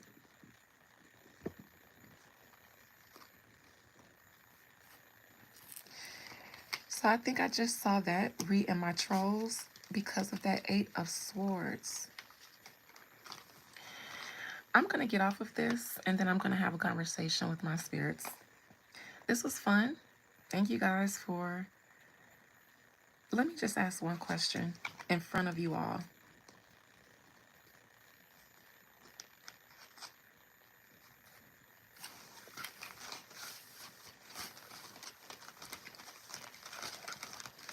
Not all of them have humanity, but this one did. Surprised the hell out of me. I didn't think he'd care. It's what they do. And they can look their children in the face and not care because they planning to put us in the same place. But no, he had a hard time with it. I think he left. He didn't even stay at the rest of the party. He left. Him and his wife. He was so distraught. And my friend's dad came and tried to figure out what was going on. And I explained to him what the man said.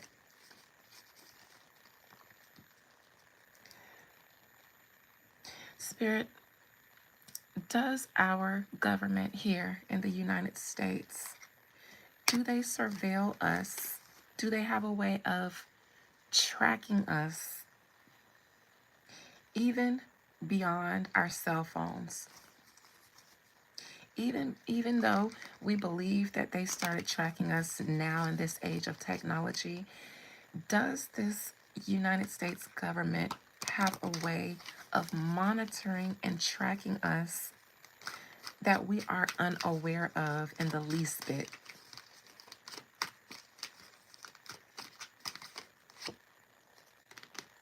illegally. Justice in reverse. They have your blood type. They have your medical records. Illegally.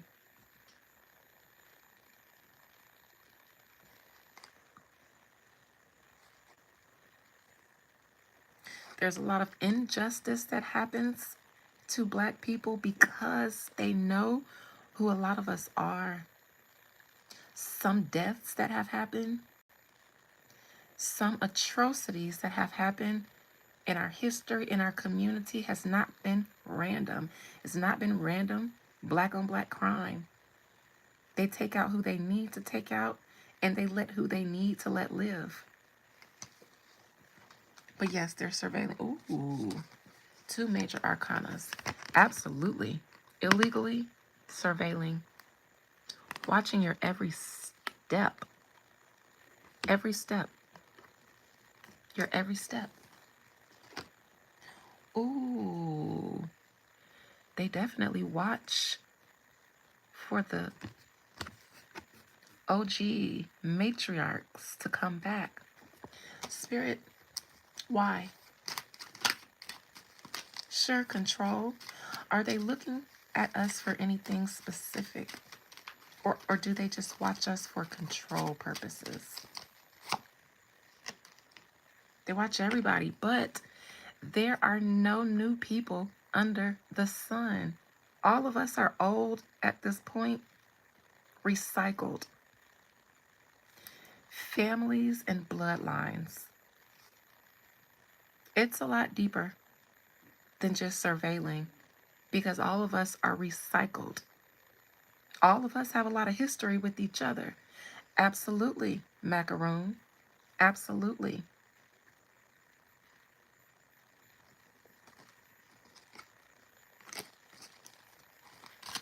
2 of Cups. Everybody. Everybody under the rainbow.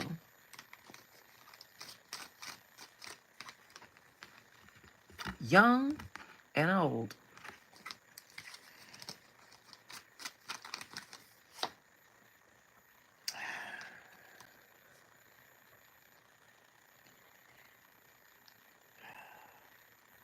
This is 2 different species here. Humans, non-humans. Humans, not so human. 2 species here. There is a variety of different types of humans. White, Black, tan, Asian, African, Chinese. And then there's the dragon bloodline, the serpent bloodline, so to speak. We're all here together. They need to know who's who. Because not everybody is a regular ass human. Not the one that was created in Genesis 1. Not the one that was created on the 6th day. And then God looked at everything it created and said, it is good. And then we go to Genesis 2 and we have a different creation story. And nobody said it is good after they were created. They actually got punished after that story. We never heard it is good. That's because we're talking about 2 creations here and 2 creators. Everything that was created on the first week before the creator rested, it's good, including the people I made. Good. Genesis 2, though, nobody says it is good after the man and the woman in the garden, and the woman is allegedly taken out of the man's side. In Genesis 1, she wasn't taken out of his side. They were made at the same time together. 2 different types of people going on here.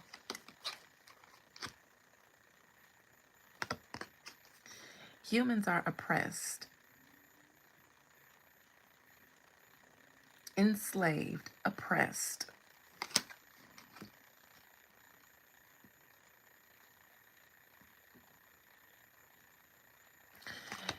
Now this is interesting.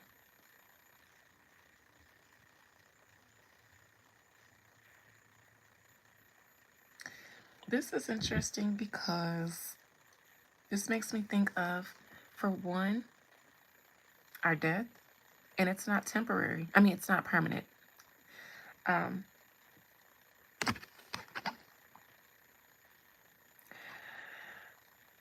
our deaths are recorded, our births are recorded, but more than just by the hospitals. We're being watched at the tippy top by, I believe,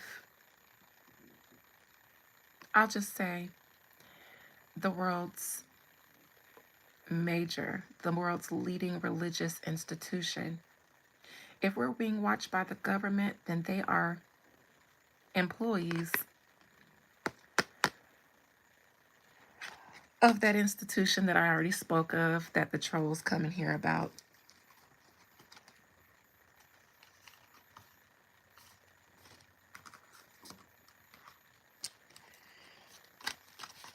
Your deaths are recorded, your births are recorded for a reason.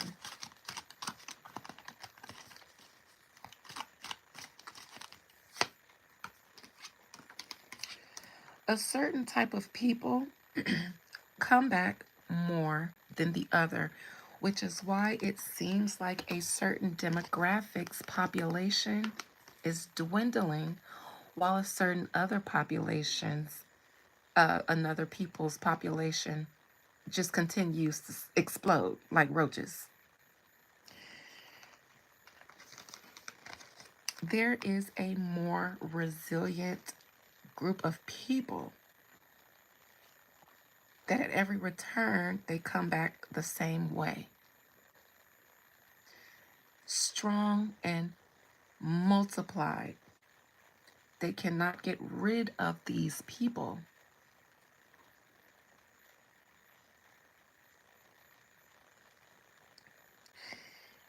Not by death, because death is not permanent. But if we lose our connection to our divine source, meaning if we if we lose our identity as not just physical but also spirit beings, if we lose our connection with nature and we become robots and things like that, it can become permanent.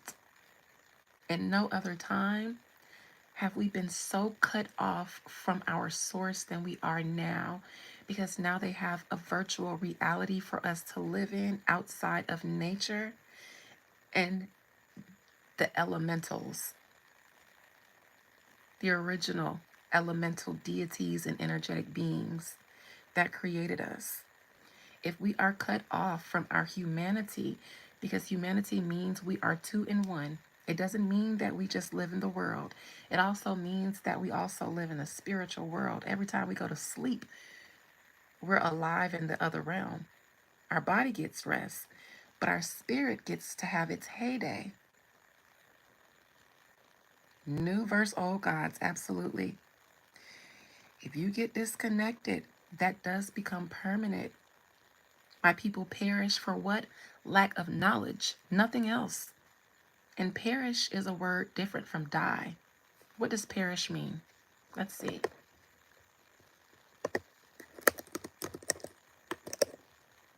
Perish definition: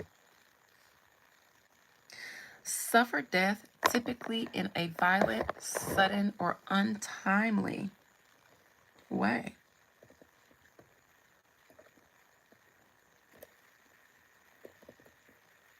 To become destroyed or ruined. Cease to exist. Cease to exist is what perish means. So it doesn't say my people die from lack of knowledge. My people perish from lack of knowledge, even knowledge of self. If they can convince you that all you are is human, and they've been subtly doing that without your consent, because the supercomputers and the new technology that we spend the most of our time in, that is where they have been training AI. That's where they've been programming AI. So you are becoming dumber. I'm not saying that to shade you.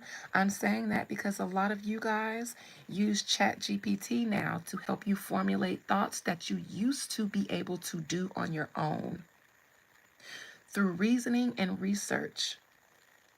Now you don't want to reason or research. You have been displaced. Now you go to an app to help you think, formulate thoughts, sentences, and so on.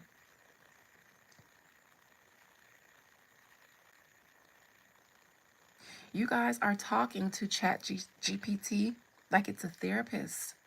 So now it's not just learning logic. You guys are giving it your soul. It's now having a consciousness.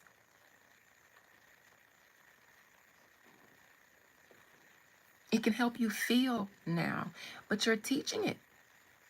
So when they say humans will become obsolete in 10 years, that is why. You are losing it. You guys are not sharing information with these computers. You are losing it, and you don't even know you are. You are losing it. These computers are not just computers. Do you know where computers are learned to be programmed from? Your ass. They learn to program computers through you.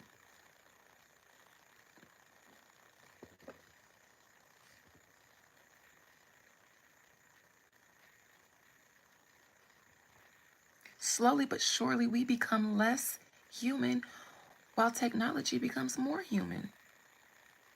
You're not becoming more human. I promise you. I promise you, you're not. You're becoming more animalistic. Humans are spirit and animal nature. We, as a human being, we are not like animals. We are not like angels. They have one nature. Animals have one nature. We have two. And we can exist in this realm and in the other one. You do not need anything to help you formulate anything.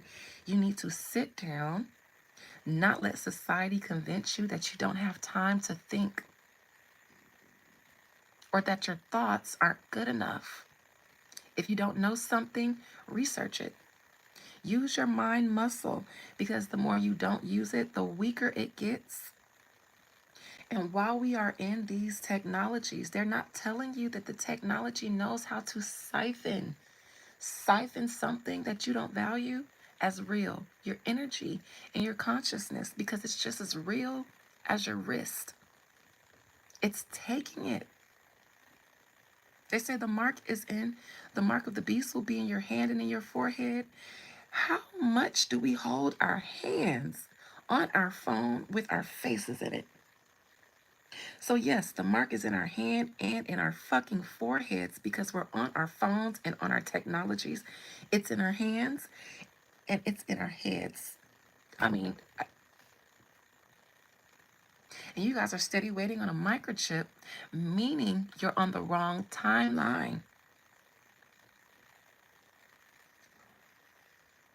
You're on the wrong timeline. They've been giving you false interpretations.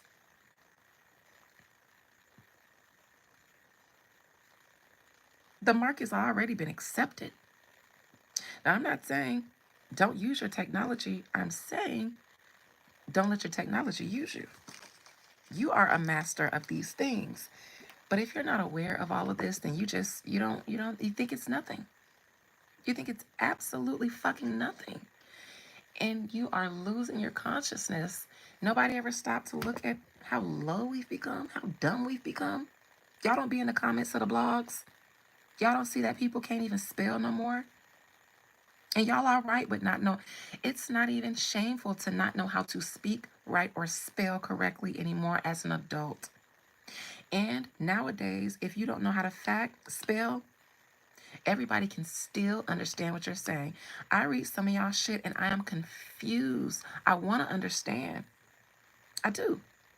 But now everybody, it's like it's not even a standard. And I'm not saying that because, school. No, no, no, no, no. Your mind You're losing your mind. And technology is becoming smarter, and we are not. Where do you think it is becoming smarter from? And why do you think you're not becoming smarter? Why do you think they feel like they don't need a Department of Education anymore? Because the master plan has worked already. It's not working, it's worked.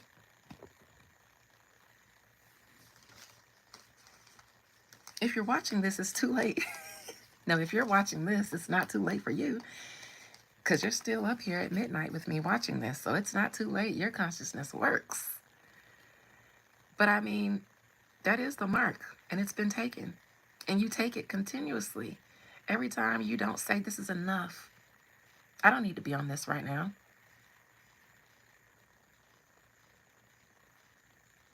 And it's just there, and they're feeding you images, colors, symbols, sound, shape. You don't even know you're being reprogrammed.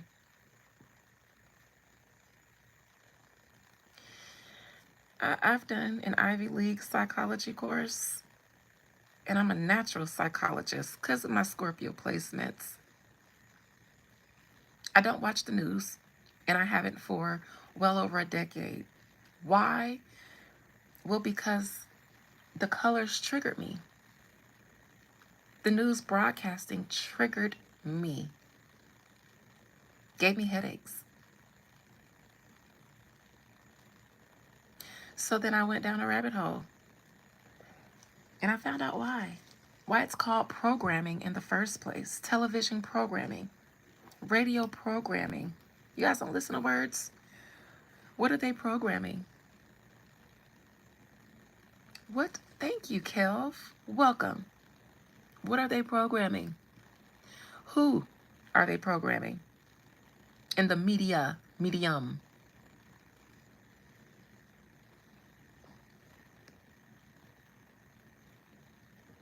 They don't need us to need TVs now because they program us on social media. Because we're there. We're there. You guys are on TikTok.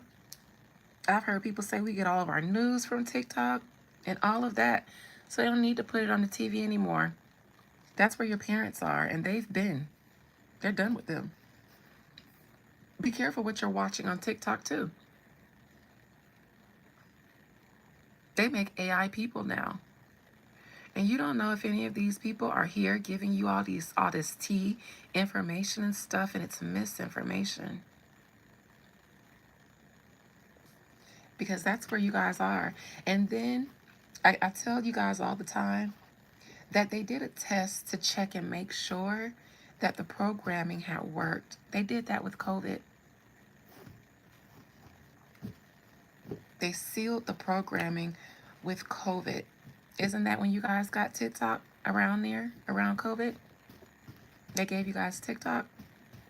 And then just recently, they said, let's play a game to see if it worked. Let's threaten to take it away and see what happens. Somebody in the chat, tell me what happened to the collective when they had that TikTok blackout. Y'all was all right? Y'all think everybody in the world was all right? Or did everybody lose their shit? Lost it. Where are we going to make money? Where are we going to get information? They just needed to do a quick test to make sure that the programming worked. And it did. I watched it in awe.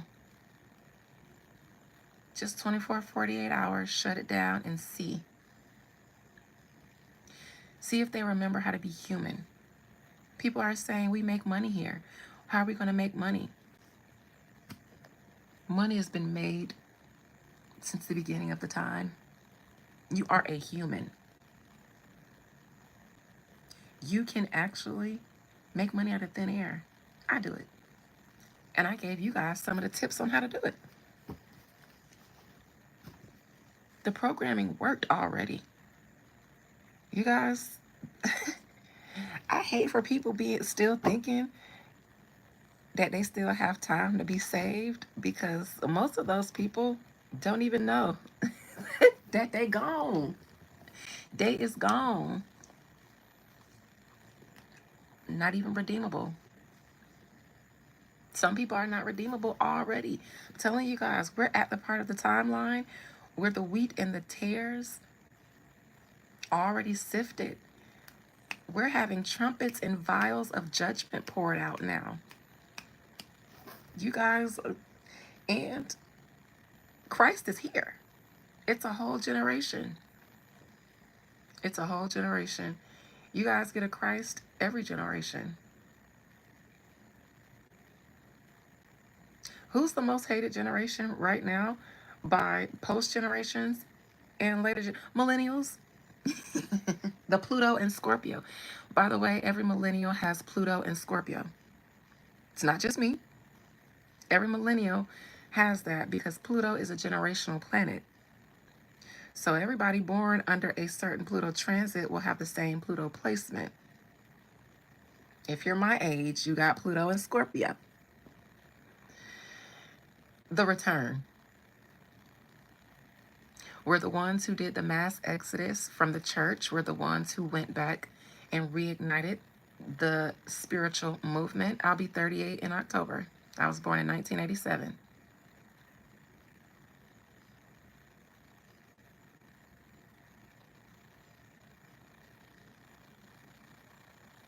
Why the millennial generation? It's just the return. I wouldn't have said that if we didn't have a Pluto and Scorpio. That's a portal right there for spirits to come through. If a whole generation has that placement, it's a very significant generation. Anytime there's a Pluto and Scorpio generation, there is a significant shift happening, and they will be the catalyst for it. And it'll be tough. It'll be tough for us. We're the most traumatized generation for a reason.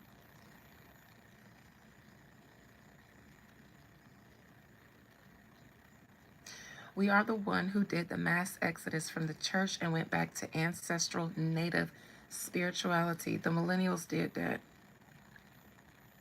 We're still dealing with being shunned by a lot of our family that's in the church now.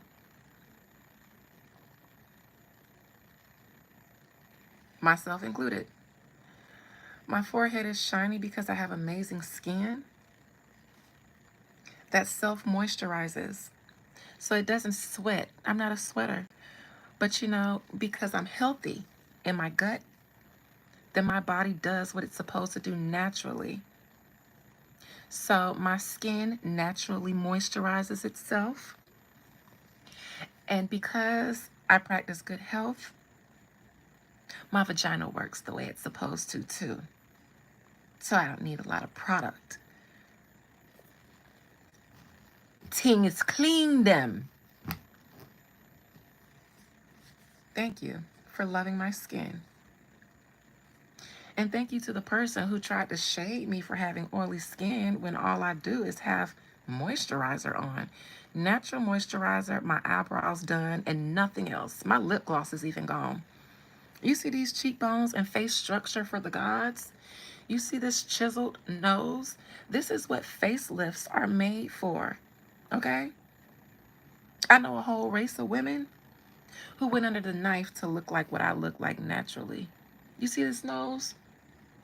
Okay, and it's a Negro nose, but it's perfect. You see these cheekbones? Get into it. Naturally contoured. You see that natural contour right there? How y'all be having to add that dark strip? I got one naturally because the cheekbones sit high and cast a shadow. Since you want to pull apart my face, let's flex a little bit on the Amex that never declines. See these pretty brown eyes? My eyes get lighter as I get older, like my granddaddy's. Now that could be cataracts, but he never lost his sight. That's that spiritual sight. The older I get, the wiser I get, the better my spiritual vision gets, so the lighter my eyes get. They'll be gray by the time I'm 70, like my granddaddy. You see these muscles? I be building them in the gym. I'm working on the arms, but leg day been popping. See this tattoo over my heart? It's a crown. It says royalty. Because, bitch, you don't know who I am, but I do. A fucking goddess. This is a fact too, Kelv. This is a fact too.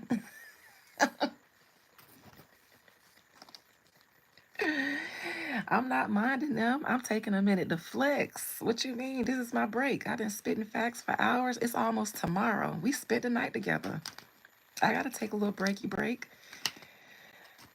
I'm finna log off too, because I've been preaching to y'all all night. Ain't nobody passed around, no tithes. Yes, a lot of my family members, our eyes get lighter and lighter and lighter, but we never lose our sight. They just get lighter.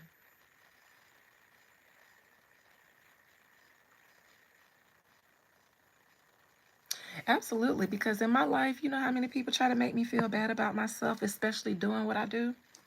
I just told y'all I've been gang stalked since birth, abused by my own family. I mean, if I'm to the place now where I'm popping my shit, you can subscribe. That's the only way you can hear more facts, unless you start getting consultations and stuff. My email is beyondtheveiladina@gmail.com. My price list is on my posts. My consultations are $75 for 1 hour. We discuss whatever you like. I even consult your birth chart if requested or if required, meaning if the consultations require me to pull up your chart and look at some of that shit, I go in between the cards, my own mind, your chart, as needed, just to get down to the nitty gritty. But if you just want gems, I suggest you should subscribe. And if you would like, you can join my membership, because I don't always do this, what I'm doing tonight, on my public. I usually save this stuff for my members because they're more serious. They've invested in it. And so this shit ain't free anymore. We're not in the age of grace anymore. We have been long disrespected for saying these things, and humanity collectively have ignored every prophecy and every message, allowed ourselves to be ignorant at some point, and these days it's an allowance. So those who seek will find, but will it be given away freely like this all the time? No. Because for one, I got this the hard way, not the easy way. And to sit up here and be disrespected and degraded by complete strangers just because of this, I will not do that for free all the time. YouTube is not my main job. If anybody wanted me to do this full time, that shit ain't free. I do real estate. So I can make a coin. I don't YouTube. So, but it's not all about the money. It's about respect. And this is energy. I mean, shit. You know what I've been through to be able to say this stuff? Spirit, before I leave, because I'm going to shut this down at midnight, and I'm going to tell you guys good night and good morning, because we done spent the night together, so we go together technically. We is lovers at this point, because we done spent the night. Y'all in one of my boudoirs. Y'all in my temple room. This ain't my bedroom. I'll never show y'all where I rest my head so somebody can woo me. Y'all in one of my boudoirs. It's almost tomorrow. We go together. We just had sex. We just consummated. This was a consummation. We is married. Now I got responsibilities to y'all, and y'all got responsibilities to me. We go together. Blood in, blood out.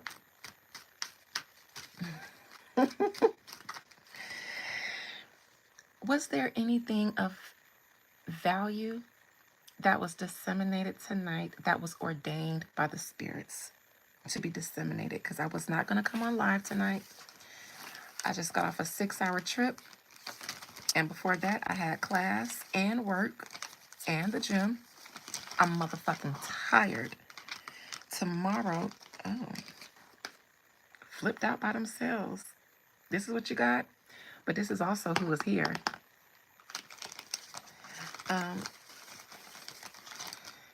Has the divine ordained I just want to know that if tonight was this random because it feels very ordained. Was there anything valuable accomplished here tonight? Because if I spent the night here, I need to know that it wasn't in vain. I need to know that there was some purpose in all of this, especially because those were very insulting and degrading trolls. I'm used to the trolls, but they were very sexual, and that's degrading tonight.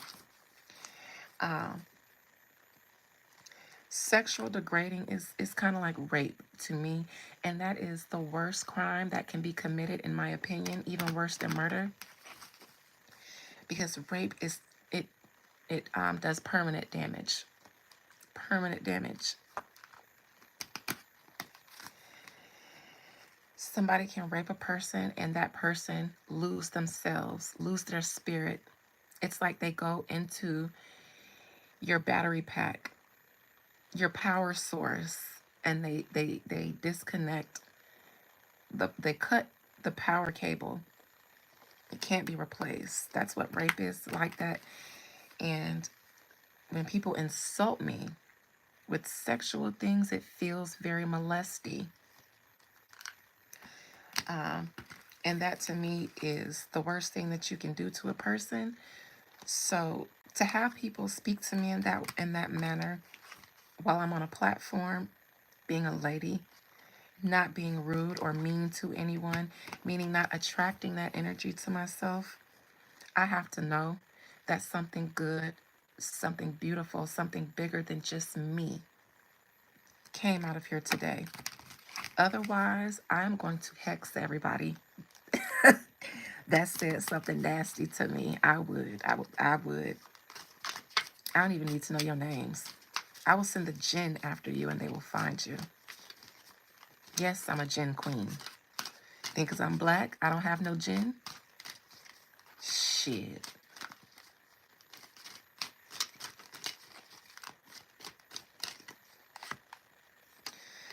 The Fool in reverse. That's a major arcana. What you guys found out today is why Christ has not returned from the sky, like they said he would at an unknown hour. Whether you know it or not, you just found out why that has not happened.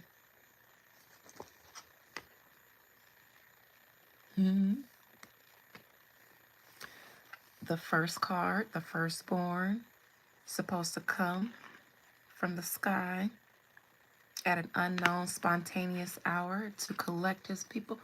You guys found out today why that hasn't happened. So if my question was anything valuable taking place here tonight, whether I said it or not, you guys found out why that has not happened.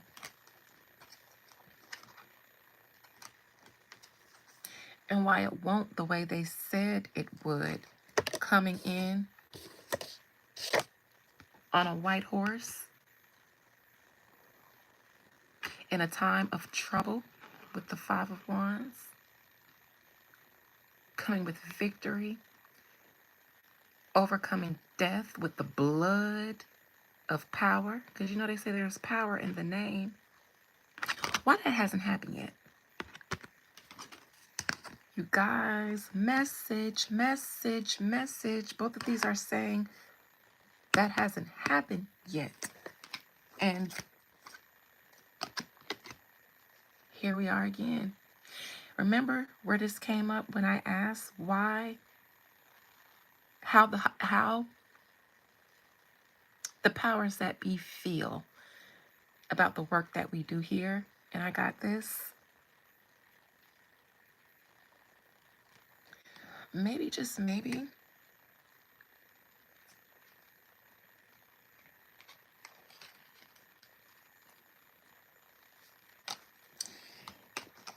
just maybe,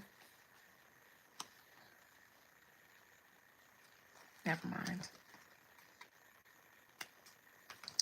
That's what you guys came out. And the last message is that we are already in judgment. The angel at the end days that's supposed to come and blow its trumpet and announce all these things. I know, like I said in Revelation, happening. Happening. You won't see an angel crack the sky. You'll see an angel or angels in disguise.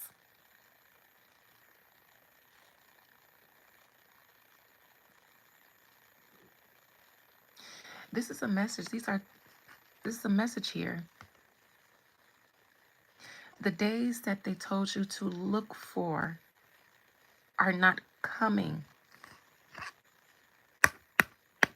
Judgment is upon us, and your Savior is already here. All you have to do is hear the trumpet blow and raise the fuck up. And with that being said,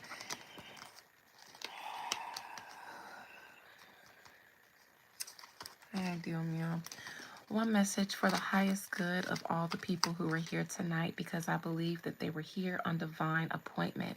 They were sent here. Every time I get on live, I ask for the hearts that are open, that are fertile grounds. I ask for the minds and the eyes that can see and the ears that can hear. Those are the people I ask for. Message for them that wanted to come out. Message for them.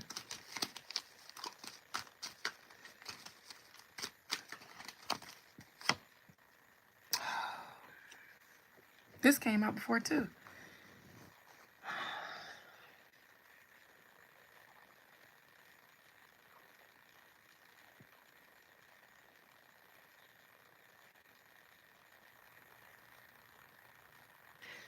This is the state of humanity.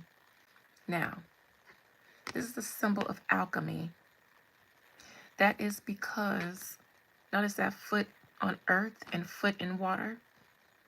That is because human beings are balance, temperance. We are balance. We are made of balance. We are literally two natures in one, which is why you see this, not only the symbol of alchemy, this is alchemy too, because water doesn't flow like this. You don't pour water from a cup and it doesn't spill everywhere. This is alchemy. That means the human experience is to be both at the same time and know how to go in and out of one nature and the other in harmony, in balance. 1 foot on land because we are made of earth, 1 foot on water because we are also made in spirit. That is how we were created. However, that is not who we are today, because leading to this, the story of creation, the story of the end days. You wrestle not against flesh and blood, but against powers and principalities in high places. Not everyone that's on this earth is the same species. What if the powers that be, that aren't all of our species, have an invested interest in turning the human outside of its nature? At the end of the day, that is the goal here. For racism, for everything. You guys can stop letting them make you fight over superficial things. That is the charade. At the end of the day, the goal is to cut you off from your nature so that you only exist in one, so that you don't think that there's another life after this. YOLO. Like Drake said, you only die once. No, the fuck you don't. You only live once. No, the fuck you don't. But if you think that, then you won't live in a way that really matters. so that you won't evolve the way you're supposed to, and you'll keep coming back. Because who does that benefit? If you don't evolve in this life, you're not going to come back a millionaire or a billionaire. And if you do, it will only be a trap. You have to evolve. You have to evolve out of the beast system. You got to know what the beast system is. But at the end of the day, the message to everyone here is that the war has been on your nature. There is a battle, not between black and white, human, non-human, serpent seed, God seed, Cain and Abel, different fathers.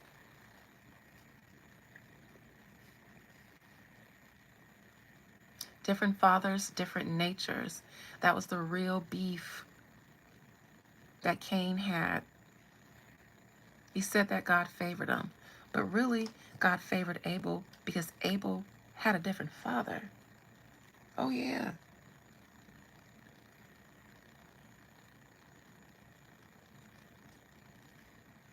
Abel was made with the Adam, the atom.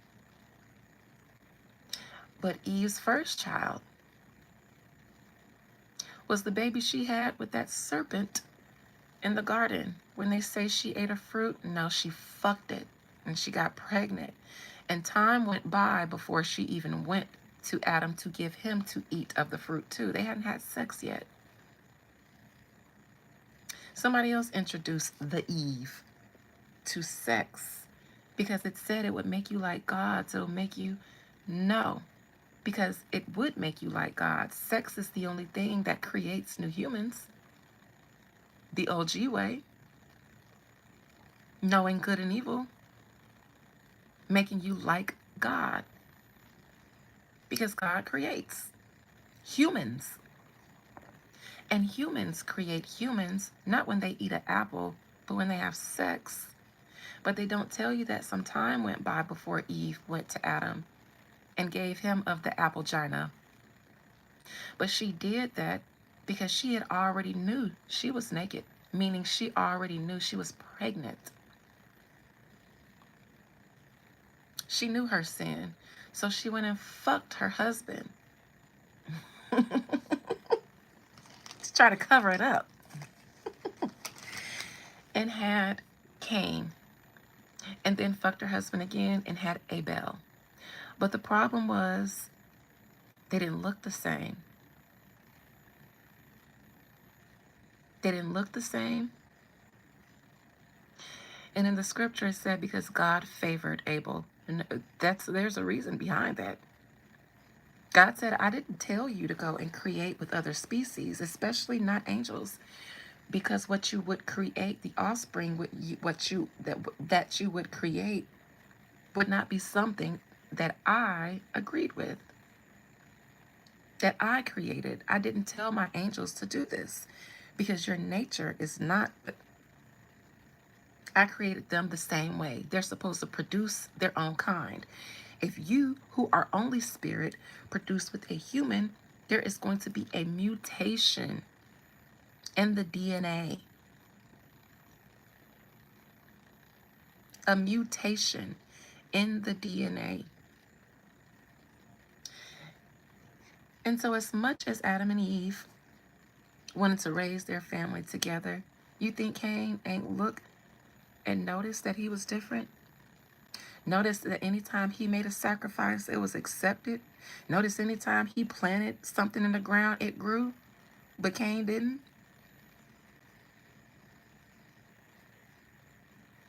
I don't think he knew, but it was in his nature. It was in his nature to hate his brother because his brother was created by the same person who punished Cain's daddy.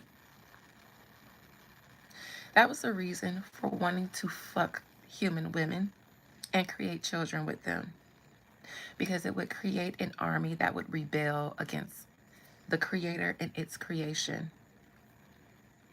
Because that's what their fathers did, who were cast out for lusting after women and sleeping with women.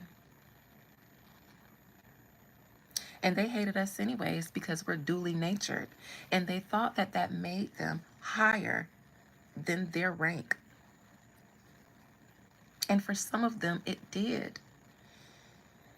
And they got upset with the creator forces for making humans. Why do they get to have that kind of power to exist in two different dimensions at the same time? And we can only exist in one or the other. But they get to do both. And then God said, don't worry about it. They mine. I created them like that because I like it like that. But the angels was like, well, that must mean that you don't like us like that. And God was like, well, I made y'all, then I thought of a better version. Deal. And so they said, fuck, man, fuck this nigga. God said, huh? And then Lucifer said, since he was a singer, I said, fuck you. And then the war of heaven took place, and they got cast out, couldn't come back, and they said, all right, since we got to be down here with them, game on. Boom. Racism. The war against blacks and all of that shit starts there. But it's 12:11. I said I was dipping at 12 o'clock, so love you guys. Bye.